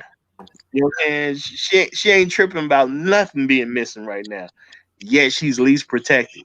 If you think she's so least protected, go over there and try to hit her. I bet you can't get to her. I bet she pretty well protected. Meanwhile, her third baby. All these chicks, most of these chicks with this whole freedom thing, and you notice anyone that talk about the whole freedom, you know they've been on some feminist shit. That's what they masking the shit in now. They don't say feminist no more. They say freedom or your oneness within, and try to put it on that new age shit. But it's like, nah, the way that it resonates, it seems to be on some gender shit, and I don't know human shit. So it's like, what the fuck is it? Gender. Yeah. Who is this gender war more important to? People like this, or everyone else? Like, it seemed to me like, okay, whenever there's a push to solve these problems and to get away from this kind of thing, they always got 5 or 6 more like this pop up and do the same thing. They have to have a Cape Crusader to come out and tell everybody why they are the victim and why the black man is evil, because that's all they really do. Everything they do is victim speech. Well, black women are the main cause of black women die is black men. Come again and say, what? Well, what about diabetes? No, it's black men. No, it says diabetes right here. Well, no, black men just stare at us, and then they come up with some bullshit. Everything has to be a black man's fault. So anything gender war related, they'll never let it go because that's where their alibi. Who's gonna give up their alibi? I would You say know I would someone's say gonna give up their we alibi? definitely alibi, but on the first one, I mean, we got to keep it real. Now, ain't there not one of us to put some hands on one of these motherfuckers, man. You know what I'm saying? In the aspect of them having the type of character that they do have, to where logic and rationale and empathy don't even connect and shit. It's like, yeah, right. You wanna, you know what I'm saying? Sure, you can this bitch a couple of times. The couple, you don't do it, but you got the desire. You know what I mean? It's there. What Roger said, I'm gonna win the fight. Well, with their attitudes, the only legitimate question is what took him so long. That's like the first legitimate question. Like, yeah, this guy he beat me. Was he black? Well, yeah. Well, what took him so long? You know, because my thing is, I never listen. I'll never have time to listen to women complaining about men that they love hitting on them. My thing is, if you have sex with the man that hits you, he did what he was supposed to do, because he did what it takes to get sex from you. And if that was black your eye or put you through a pane glass window, you know what I'm saying? You know, roll or run you over with a car. If he got sex from you, he did what you liked. She feel like if I don't slug so I don't really have time to listen to that type of nonsense. Yeah, let's talk about wayward females like that, thinking that black men owe them our protection. Oh shit. We do. If they behave, if they know how to act right, and they're in a fucked up position, yeah, we owe them protection because they did everything that they were supposed to do as our loved ones, as our family members, as women of repute, right? To be in our good graces. We are supposed to protect. Protection comes. However, 99.9% of these bitches who run around and do the shit they do, they aren't under our protection. So again, they look for it. Black men to come and save them as an excuse to save them from their accountability. Oh, you didn't save me when I went and punched this Asian man in the face after not paying for my nails. Hey, you know what? Sounds like you need that kung fu punch. Listen, grasshopper. Listen. Shout out to aspect of shout out to Raining Roger. Shout out to Raining Roman. She said, "Oh my God, Roger, no." But no, how often is it that you see these videos? You see the Asian woman or the black woman go up in the Asian store. She catch an attitude with this man. She say some crazy shit to him, all in the pursuit of getting her hair and her nails done. He fuck her up, and then she's mad at black men. Black men didn't protect me. Black men is the root of all evil. However, when a black man actually goes up there and does something, we've seen it in 2 occasions. What happens? They get cussed the fuck out. They get told they was wrong. Black man went up there and bust out their windows. You're not gonna fuck with the community. Black women lined up around the block to go up into this motherfucking spot. When that dude punched that black woman in front of her child, these black men went outside that shop and protested peacefully. When they was having a weave sale, what happened? Black woman came up and cussed them out. Why the fuck you out here? Fuck you niggas. Man said weave. 50% off, man. That was in my hometown, man. Weave too. Goddamn shame. These women is out here doing anything they can to act a whole fucking donkey, and then they want you to come and clean up their mess. That's what their version of protection is. Exactly. Come protect me from the consequences of my fuckery. Yes, the accountability shield that they want us to play. Yeah. So an aspect of them earning it is you come back to their character. Do they have the character to earn it? It's possible. Well, I always say this. You think it's possible? It's possible because it's all about choices. They just don't choose to. Why, Roger? Why is that? Why did they not choose to, Roger? No, because they prefer pleasing a white man from a general level than doing anything for black men. That's just what it comes down to. I think you're looking for a certain answer. Because they're not good people. You know what? I love the fact that you put it out there like that because it really strikes me. Patrice O'Neal used to always say, he said, girls aren't good friends. They have to be around us to learn how to be a good friend. And the women on the radio show would they battle them. And then he eventually get to understand that, yeah, they're terrible friends to one another who came there to back each other up. On Black Phillip, yeah, that shit was funny. Cause it's game galore, you know what I'm saying? Black Shaolin mental shit, nigga. Well, I mean, my thing is they can choose to do what's right if they want to do right. They just gotta want to do right. And if they chose to try to do right by black men the way they choose to do right by white men or white supremacy, I should say, we really wouldn't have any problems to even deal with. You know, it's not like somebody's forcing them to do. No one's forcing them to make bad decisions at this point. Right now, they're choosing bad decisions. White supremacy is basically on cruise control because women are in. They have the black community in a self-check position right now. They can mess up all they want. Then they gonna blame the man for it. If you touch them, they'll call the police on you. You know what I'm saying? They'll call your parole officer. They're gonna call. Wait a minute. To keep you straight. With such pattern behavior, can we really say that it's a choice now? Because this shit's been going on for a long fucking time. What you think it's ingrained in their DNA, like fucking it's epigenetic. It's like golden retrievers. No, they just hop in the water and take off. It's no. My thing is an absolute choice. The one thing I'm not gonna take away from them is their accountability to themselves. It's absolutely a choice. And black men need to just accept the fact. You giving them that. You know that's not a natural part of the character. It is a natural part of the character as far as I can tell. Nah, fam, that's a gift. The thing is that has to be earned. And most cats do not have that encounter with their women in their relationships, because that's most cats say that accountability is the top thing.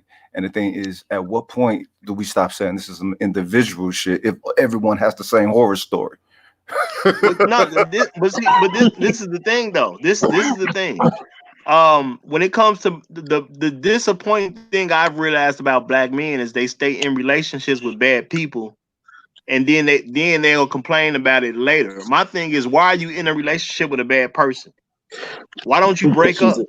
These niggas get in a bad relationship with a bad person because she's a bad bitch. You see what I'm saying there? But you don't need a relationship to get what you want from her. But a lot of people haven't quite figured it out, so they stick it out and they do all this shit, and they really do it for the clout. Like I've noticed, a lot of niggas will be with this chick who's gorgeous on every level of the game. You talk to her, she's incredibly pretty, but this bitch is just wicked. I'm talking about some biblical shit. This bitch is wicked. And you just be like, God damn, why is this bitch so evil? She just there's no reason for her to be this fucking evil, but she's though. And a nigga will stick it out with her until she take him to the cleaners and he be fucked up and he be trying to figure it out why. And it's because he just basically can't get away from the pussy. A lot of niggas got to figure out pussy ain't worth it. Bad bitch make bad wife. But see, this is my thing though.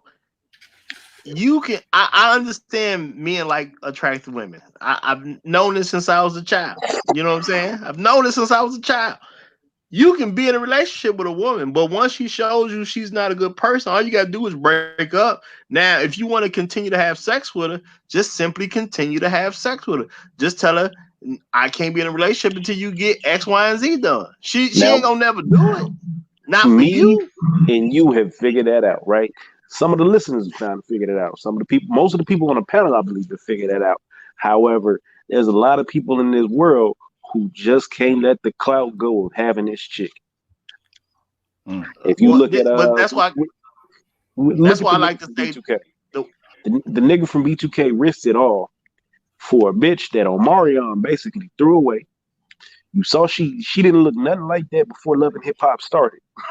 So she got fake titties, and he been knowing the bitch since she was young. And this nigga threw away a whole tour just to lay up with her for a couple weeks. Because that's really what it ultimately bounces down to. Terrible fucking person.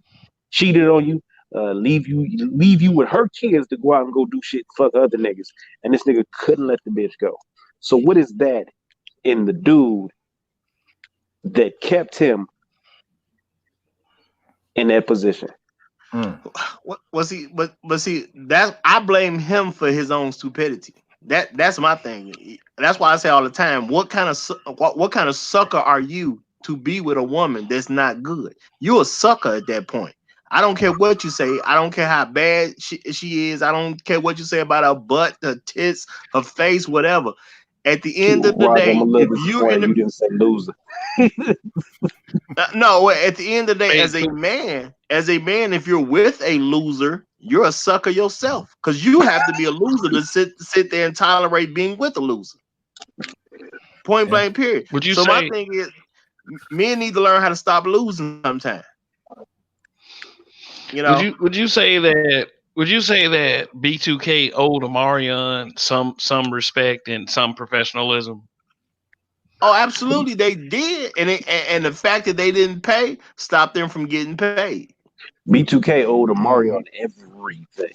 You got to understand, this is just like every one of them boy bands had a breakout star that went off and launched his own career. New Edition had Bobby. NSYNC had Justin Timberlake.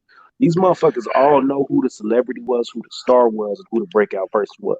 So when it comes 20 years down the line, let's be honest, motherfuckers is paying to see whatever your group is, but in reality, they coming for the lead singer. And if the lead singer is not there, they're not coming to your show.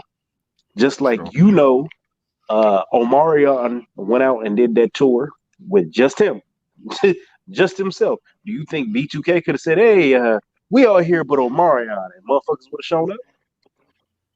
Well, let me say this real quick, because I don't want to give a false representation. Because I said they owed him, but technically they didn't owe him. No, they didn't owe him anything. But you have to look at things for what it is. If you don't give this, you can't get that. So technically they didn't owe him anything. But when they acted like it was a good idea to let Omarion be the star of this B2K show, it was good for their pockets. The moment that they stopped acting like it was a good idea for Omarion to be the star of a B2K show, it got bad for their pockets. So at the end of the day, think they could have had that show without Omarion? Oh, they could have had it. Now, was it? Well, now, was it gonna be successful? Now, that's a whole other story. But yeah, you can book the show. We just checked. So in that situation, they owe Omarion. Ain't nobody would have showed up to that motherfucker without Omarion. I don't even know if they could have got them shows books. I don't even know if the venues would have accepted. We're gonna do a show. New Edition went on without Bobby Brown. You see, they can't do a show without Bobby Brown in that motherfucker in the back. Can't sleep at night. I toss and turn. Nah, nigga. Bobby got to have his own little segment, and then he let them go on about their day. But I'm gonna say this though. See, that's the difference between a B2K versus a New Edition. New Edition had stars. A B2K had a star. That's the difference. Because Johnny Gill did his own thing. New Edition. Yeah, New Edition was able to branch off. They had Bell Biv DeVoe, Ralph Tresvant went solo, Johnny Gill went solo. He sang with other groups. Bobby Brown, of course, we all know the story. Johnny Gill, we ain't really heard. Motherfuckers ain't in the club playing Johnny Gill currently. But Johnny old now, bruh. Huh? But they old now. Your example. But you going to the club now, you still would hear Bell Biv DeVoe. That girl is poison. That motherfucker pop on, the whole club lose they fucking mind. And you still Bobby Brown. But that's a lingering hit. That's what that's called, a lingering hit. People Johnny have Gill got a lingering hit. Not for a club, but yeah, he got lingering hits because he's still getting this stuff played on all the late night smooth. I mean, my. Hey, my. Exactly. They that's love that elevator music song. now, man. Ladies still love that song. Yeah. But I'm saying everybody's city got a radio station who play the smooth grooves at night, all that type of stuff. Sir, I don't He on care what all you them say. stations. Bobby He Brown on is them the king of stations. rocks and blunts, all right? Bobby Brown is the king You, of you know, rocks and blunts, my you know nigga. what? The example that you gave, Raj, was thinking about Blackstreet and Dave Hollister. Nobody else did nothing but him.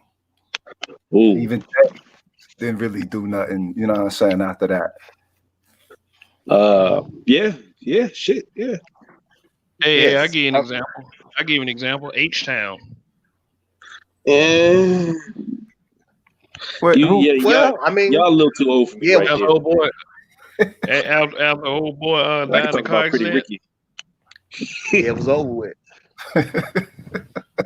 Yeah, it was over with after one of them passed. Yeah, you're right. Yeah. But Dino was the one that sang all the main vocals. G.I. and Shazam, the dark skinned one.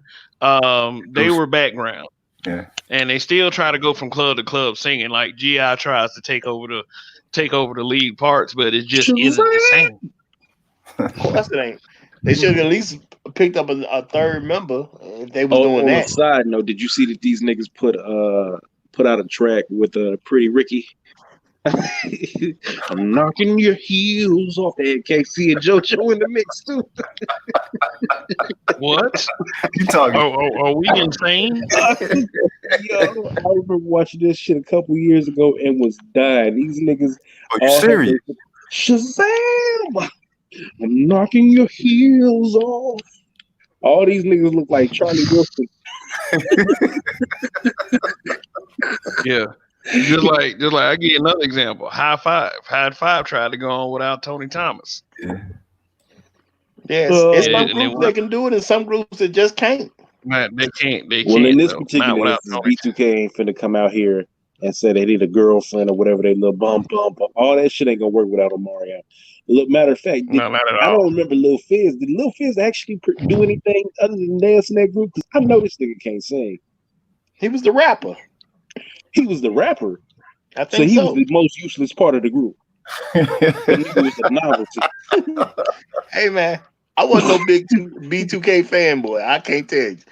I don't nigga have was a no novelty. B2K albums. I You know what I'm remember saying? like 2 or 3 tracks, and I remember I was smashing girls to him, but there was never a part where I remember be like, yeah, this nigga finna rap. Hold up.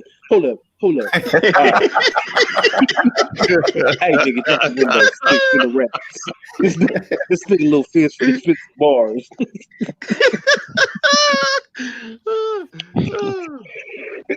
Now, I definitely don't remember that either. And I don't remember Lil Fizz ever rapping on somebody that wasn't B2K. I just remember that tell you something right there. Is the one who's always smoking weed. This nigga goes, interviews and shit, all coach, having conversations. Yeah, I like strawberries. nigga, what? We was talking about this.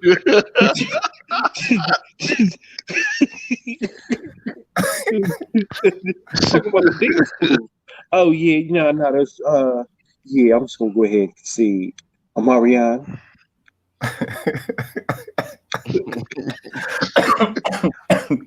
I ain't paying a lot of attention to B2K because when you growing up and you paying attention to stars and celebrities and all that type of stuff, people dropping music and all that, usually you pay attention more to people that's a little older than you. B2K is just slightly younger than me, so yeah, B2K. I wasn't really paying attention to them. The only young person was my same truly age bracket, so that's what all the girls were screaming about, and it was a bunch of in the city at the time. It was a bunch of niggas who was running around trying to do R&B careers and be like B2K. So we had them niggas and a whole bunch of other niggas in the city trying. Yeah, I'm part of a music group. Yeah, we did. I'm the rapper. Oh. Nah, I remember Chris Brown being the first person that I liked who was younger than me, like really like this guy is cold, and it was just him for a while before I really paid attention to anybody else younger than me. That nigga had the track. Because that was when I had my my Impala. I had 415s in the trunk, That nigga had this song called "Poppin'." Traveling, nigga. Pictures off the wall, cuz. Oh, you couldn't tell me shit. Yeah, this nigga had this song popping. I didn't even like him. Losing. It took me a few albums before I paid attention to Chris Brown. I ain't gonna lie about that. Like, I think he was on album 3 or 4 before I even paid attention to him. Well, you know, the first one was his little Justin Bieber for the kids, the little Bow Wow for the kids type. You know, they all do that first real kiddie album, and then the second one, these motherfuckers had him a little piece of pussy after that tour. So they started talking about some grown man business. Well, I'm just gonna say for me, and the way I listened to music back in the day, because I didn't really pay attention to much of the radio. I only bought your album if you was doing features on somebody else's album. You was just so cold, or I just happened to hear you somewhere. So that's probably why it took me about 3 albums in for Chris Brown. I mean, well, it took him about 3 albums in for me to even pay attention to him and find out he really kind of exists. So, but when I will say this: the first album I got from him, I was actually impressed. I was like, damn, this little nigga go. So by about the time I was 16, 17, we was driving. That's when all them file sharings came out. Morpheus, Kazaa, LimeWire. I don't know if y'all remember that shit. But you could pretty much get every album and every track that you wanted. Yeah. So that was right when, so like I said, I had the car with the 415s in the back, and my M-Dash was a DVD player. We figured out that you could make a DVD CD where basically it would play all the albums as MP3 files. So you could put 16 different albums on one DVD. Yep, I remember that. So I was loading that motherfucker up and it was going. And then once I had the TV screens in the back seat, then we switched over to music videos, and niggas was tracking through with the music videos. So I back in the day, probably everything in 2005 to 2000 and I'll say 2010, I seen every music video.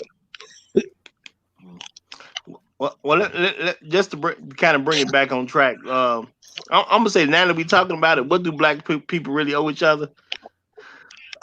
We should feel like we owe each other respect. I'll say that. We should at least feel like we owe each other the truth. And we should at least owe each other at least the same type of treatment as we give all these non-black people. If we did those 3 things alone, unless you're a militant, you don't want the treatment that you. Well, go ahead, Roger. I'm sorry. No, I'm just saying it should be at least that good.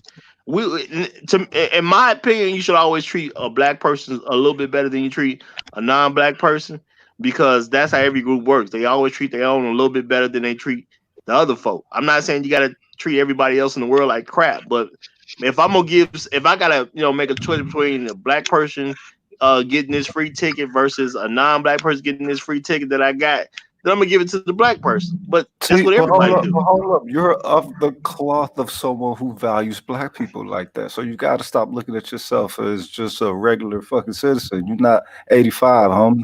You 5, and everybody can't be 5, bro. You know what I'm saying? Everybody can't be 5. Well, you know what, and that does need to be backward. 85, at least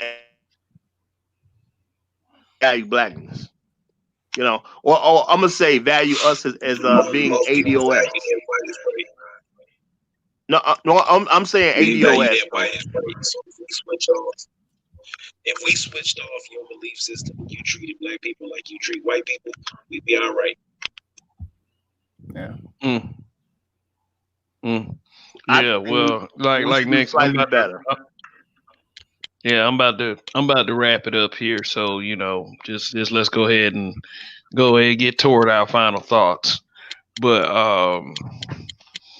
I do think that black people owe black people a little bit. Not enough to break them personally, but we do owe each other at least courtesy, a bit of courtesy. We also, I feel, and a lot of people disagree with this, owe it to the ones that came before us to make sure that this thing keeps going. Because a lot of people, they, and some people don't like to hear this because they ain't got no fucking respect. They ain't got no fucking pride. That there were so many sacrifices made before us. And I mean, if we don't at least try to at least pay our respects, I mean, it doesn't have to be a whole bunch of money. At least if we don't at least pay our respects, then I think that's a problem. Yeah. I really do. I think that's a problem. So at least we don't we at least we at least don't forget where we came from. At least that, if anything. I would like to see us on some Cleon shit for real, but it's gonna take some Cleon shit to do it. You know what I'm talking about? Look, this is what I feel for our people. The thing is, everything is subconscious with our people because they're running programming, and for us to have the proper effect of influence on them, they must have some type of viewing of engagement being saturated within a power that is counter that which they've been absorbing. So it's more along the line of, all right, can we do it in an aspect of service to them? No, you can't service to them. You got to actually, send through some W.E. Boy shit and dominate your people who play themselves as pawns. And the thing is, they play themselves as pawns. They're going to be motherfucking used. The thing is, we just don't want to use them. But they've been programmed to be used. They've been programmed to be pimped. Ergo, them the only motherfuckers who they really rally behind. So if we come at them on some, savior shit, it's like we can't save them righteously, unfortunately. We have to save them as scoundrels for their benefit. You know what I mean? Well, I'm just gonna say whatever we do, it should make financial sense. Because black folks gonna always be looking for a handout. It's always gonna be, well, I ain't gonna say black folks, but there's gonna be a certain section of black folks who gonna always be looking for a handout. And I just feel like those with the means to create more businesses should do that. And if black folks don't support the businesses that other black people create, then the people who've created the business are always gonna be in a great position to ignore the requests of those who didn't support. That's the way it works. I don't see a problem with that. Good luck to everybody in the race, but that's how it should be run.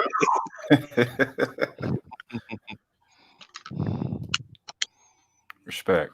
Well, okay. Going back to something I tried to say in the beginning, but I started having technical difficulties. Like I was, everybody was saying, I was about to start in on Obama, and everybody was saying that, they felt like because he was black that maybe he did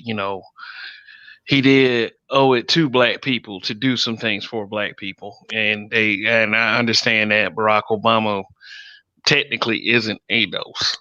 He technically isn't. He's Kenyan born, but that's besides the point.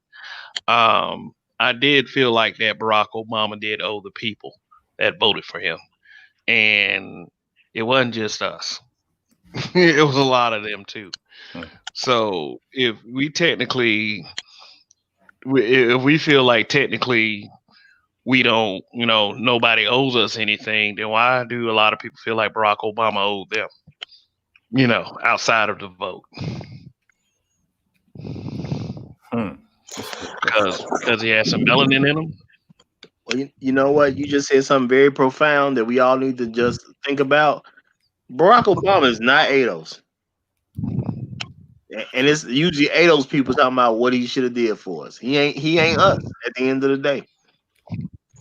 He gave his people. He gave there's a couple of immigrant situations out there, proposals that he did for the immigrants that helped them out. But yeah, you damn right. This show didn't help no ADOS people. No. Best they can tell you is my brother's keeper, and really, that's not helping just black people. That's the whole community. Yeah, I mean, but my thing is, at the end of the day, we need to accept that he's not ADOS, because it was good that somebody came up with a classification about the American descendants of slavery, because we are a separate group than other people, even if you do happen to be black from somewhere else. But at the end of the day, Barack Obama is not ADOS, therefore we shouldn't look at him as ADOS. Therefore we shouldn't have ADOS expectation on him. I think with Barack Obama that ADOS blacks, ADOS wanted to uplift him as their, you know, as their Jesus figure, as the guy who actually did it, the guy who broke the glass ceiling that wasn't a white man. And we really celebrated it. We glorified it. We did. This is something that we wanted to happen. It was like the longest winning streak in the history of the United States of America was broken by this man. It's been And a because he minute since I say what? walked. I said it's been a minute since I walked into a black woman, a black woman or a black couple. I'll say household that's over the age of 65, and they ain't got some kind of damn direct decorative plate or picture of Barack Obama and his family up in their house like he's Jesus. Yep. Yeah, they basically that's what Obama gave black people. He gave them a bunch of family pictures. But you know, at the same time, I keep asking. I have the I have two questions every time I run into this thing with Obama. Number one, what exactly did black people ask Obama for consistently? Number two, is the water in Flint still dirty? Hmm. Facts. Those are two questions. I mean, look, I barely get answers to the second question. he ran off of hope You know, and hit people's hearts to the point to where that's how they voted. So I think that tells us in the aspect of being able to, or should someone do for black people and black people making themselves worthy of being done for. They voted. They messianic a motherfucker who said hope in an aspect of dealing with political powers, economics, and everything. Hope, and everybody like, yeah, he's the one. He ran off of fucking hope. Hey, he taught us a great lesson. He ran off hope. He let us hope, and he accepted that hope. And at the end of the day, when he left office, you definitely had your hope. You ain't had nothing else. his campaign slogan. Because he promised you nothing but hope. Now we can hope that the next black guy in office would do something for him. His campaign slogan was "Change you can believe in." Change you believe in. And you know that was aimed toward blacks. No. It wasn't just toward blacks. It was toward the world, so that America could buy a little bit more time with it. Because Bush done fucked it up so much that nobody wanted the culture, wanted the product that America dispensed throughout the world, or that the United States dispensed throughout the world, which is Americanism. He made the shit look bad. That's why they had to get another face for the motherfucking company. Right. When they give a black man a job, you know it's a terrible job at that point. Yep. I'm just saying.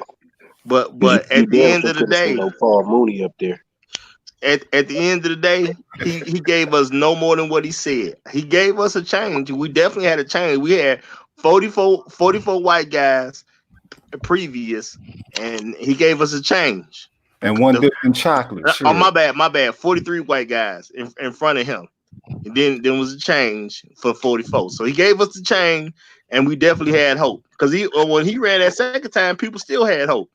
He gave us hope. Yeah, I know. Remember they was like, yeah, he had to play ball the first time around. The second time he gonna be off the leash. Right. He gonna do it. He ain't got nothing to lose. He can't get back in there again. He gonna get it done.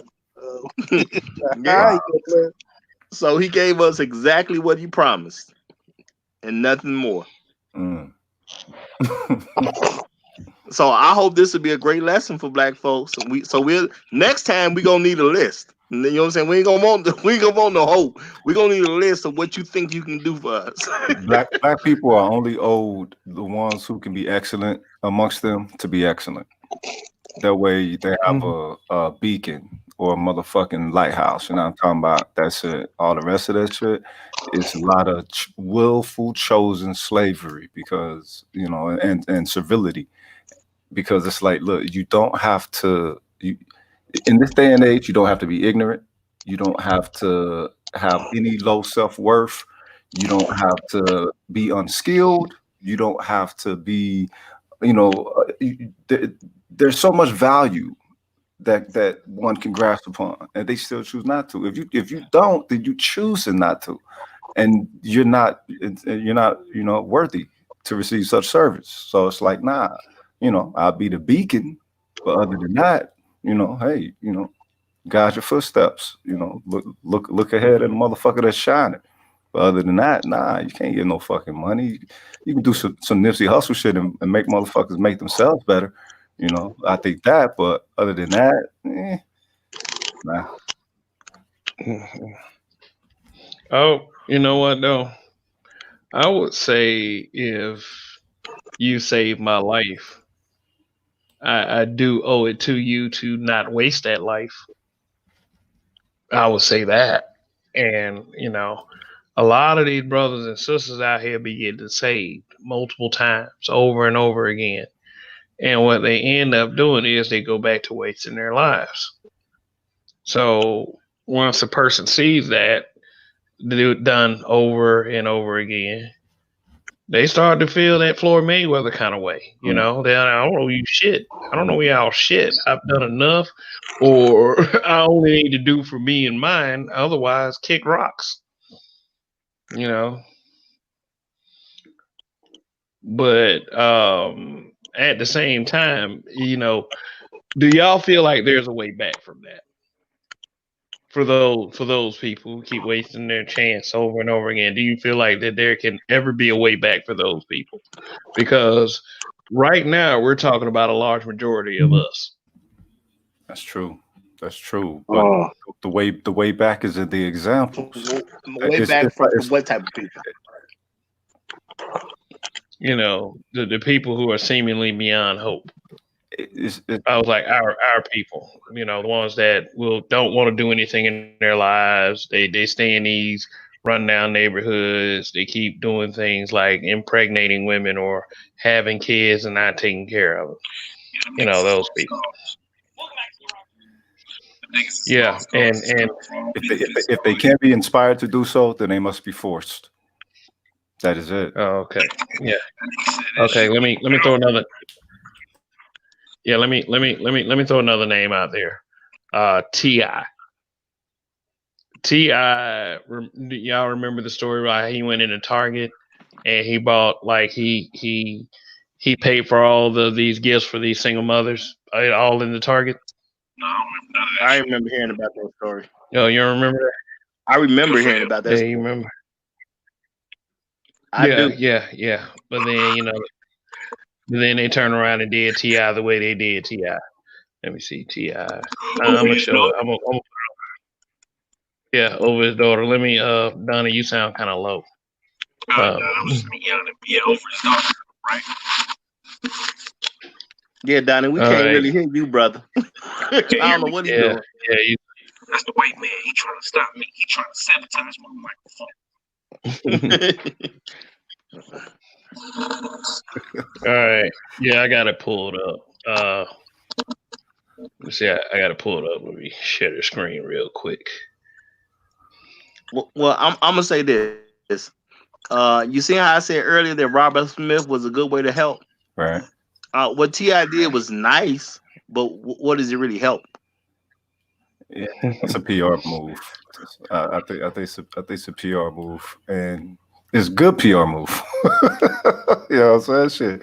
As far as cover politics, Tip been doing this thing, man. An aspect of paying for something.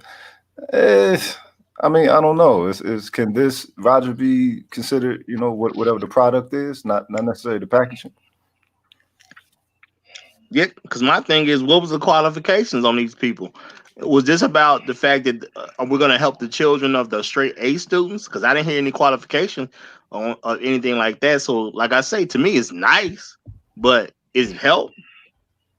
Because all I heard was that it was just some single mothers, but I heard nothing about any type of qualification on which single mother and what child would be the recipient of the money he's using to get these Christmas gifts.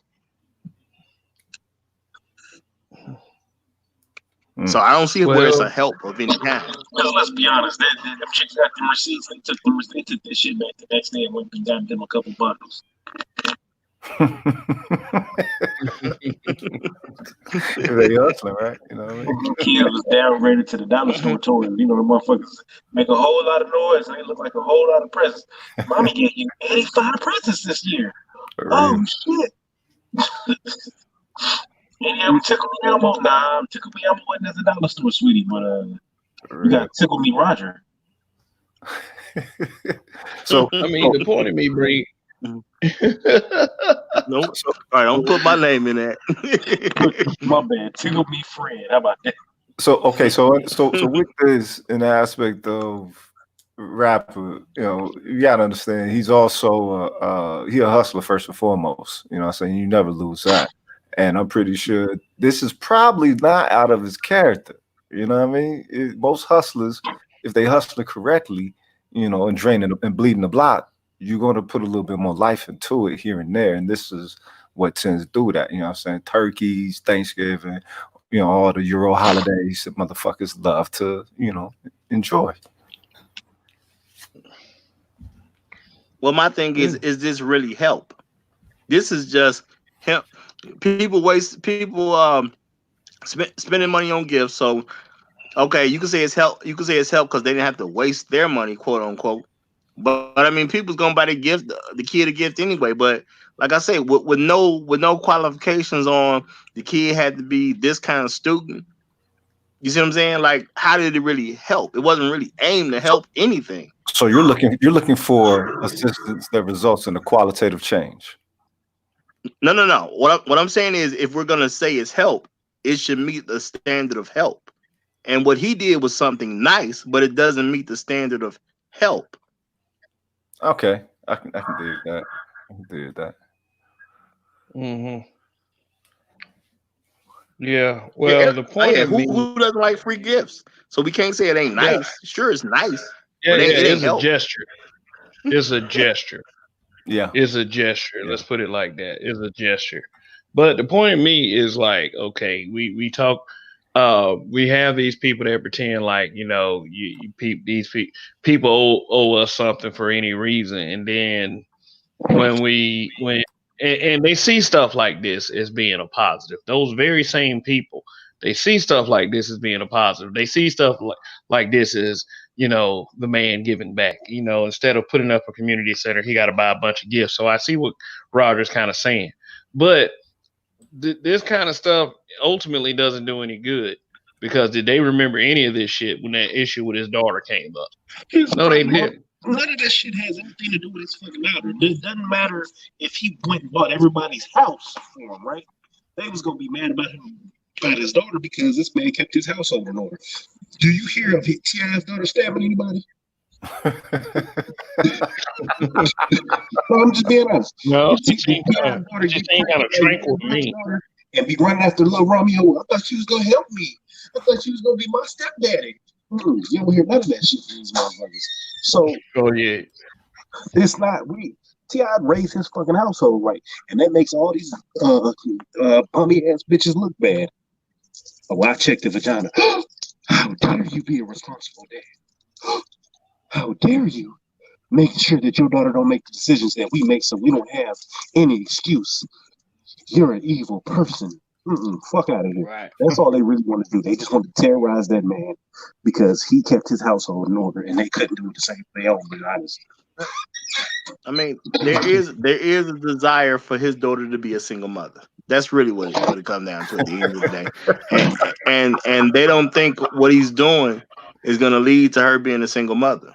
And you laugh, but I'm keeping it real, because at the end of the day, single mothers want other women to be single mothers because they don't want to be judged. They say it all the time. Y'all shouldn't judge us. You shouldn't judge me. Your judgment is hard. They don't want to be judged, so they want everybody else to have the same problem they got, so the problem won't be talked about. They think if there's enough single mothers, everybody will get a pass. That's what they think. All right. Okay. Thanks for that, Roger. And we're just gonna go ahead and wrap it up. So, any final thoughts? Go ahead and get your final thoughts in. I just want to say, there was no B2K without Omarion. Real I agree with that. Real talk. I am Donnie. Y'all check me out on US Shit for watching. Y'all have a lovely evening. Thank you, Black Man, for letting me be brutally honest. All right. Anytime, sir. Okay, I'll go next then. I'll go next. Shoot. This is Roger. Y'all check out both my channels now. I got the Roger Report, and there's also the Roger Report Live. So subscribe to my second channel now. And I'll see y'all next time around. Long live the habitual line steppers. All right, Bill Munger. Yes, I got to say, as always, thanks for the hospitality, brothers. You know what I'm saying? Long live the habitual line steppers. Anybody want to chop it up with Rogish, holler at me on Enrich and Build manga. And you know what I'm saying, let's see if we can build something, you know. And everybody be sleep well.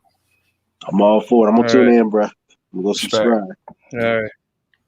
All right. Thanks once again for coming through. And I'm gonna go ahead and answer the question real quick. Do black people owe black people? Technically, we owe it to ourselves. We owe it to ourselves. I think at this point we've been given enough resources and enough information, enough education to at least have a starting point into building something. As far as I'm concerned, at this point, besides having extenuating circumstances like white supremacy and the leverage that's against us, we're also holding ourselves back. So if we have all this stuff happening and we have all of these tools at our disposal to succeed, then no one owes us anything for real at the end of the day. Some of you may disagree, but some of you will agree too. But at the end of the day, it's just my opinion. Think about it how you want to think about it, take it how you want to take it. But I think like it's high time that we start saying it. We owe it to ourselves. This is that simple at the end of the day. So anyway, thanks again for tuning in. Another great show in my book. I like to thank Enrich and Build Monger, Edward Anderson for coming through to share some thoughts with us, and also to Donnie and to Roger. My habitual line stepper brothers. Also, shout out to Sister George and Dark Skater 7, the other two habitual line steppers, and that is it for now. So long live the habitual line steppers. In Kev we trust. Goodbye.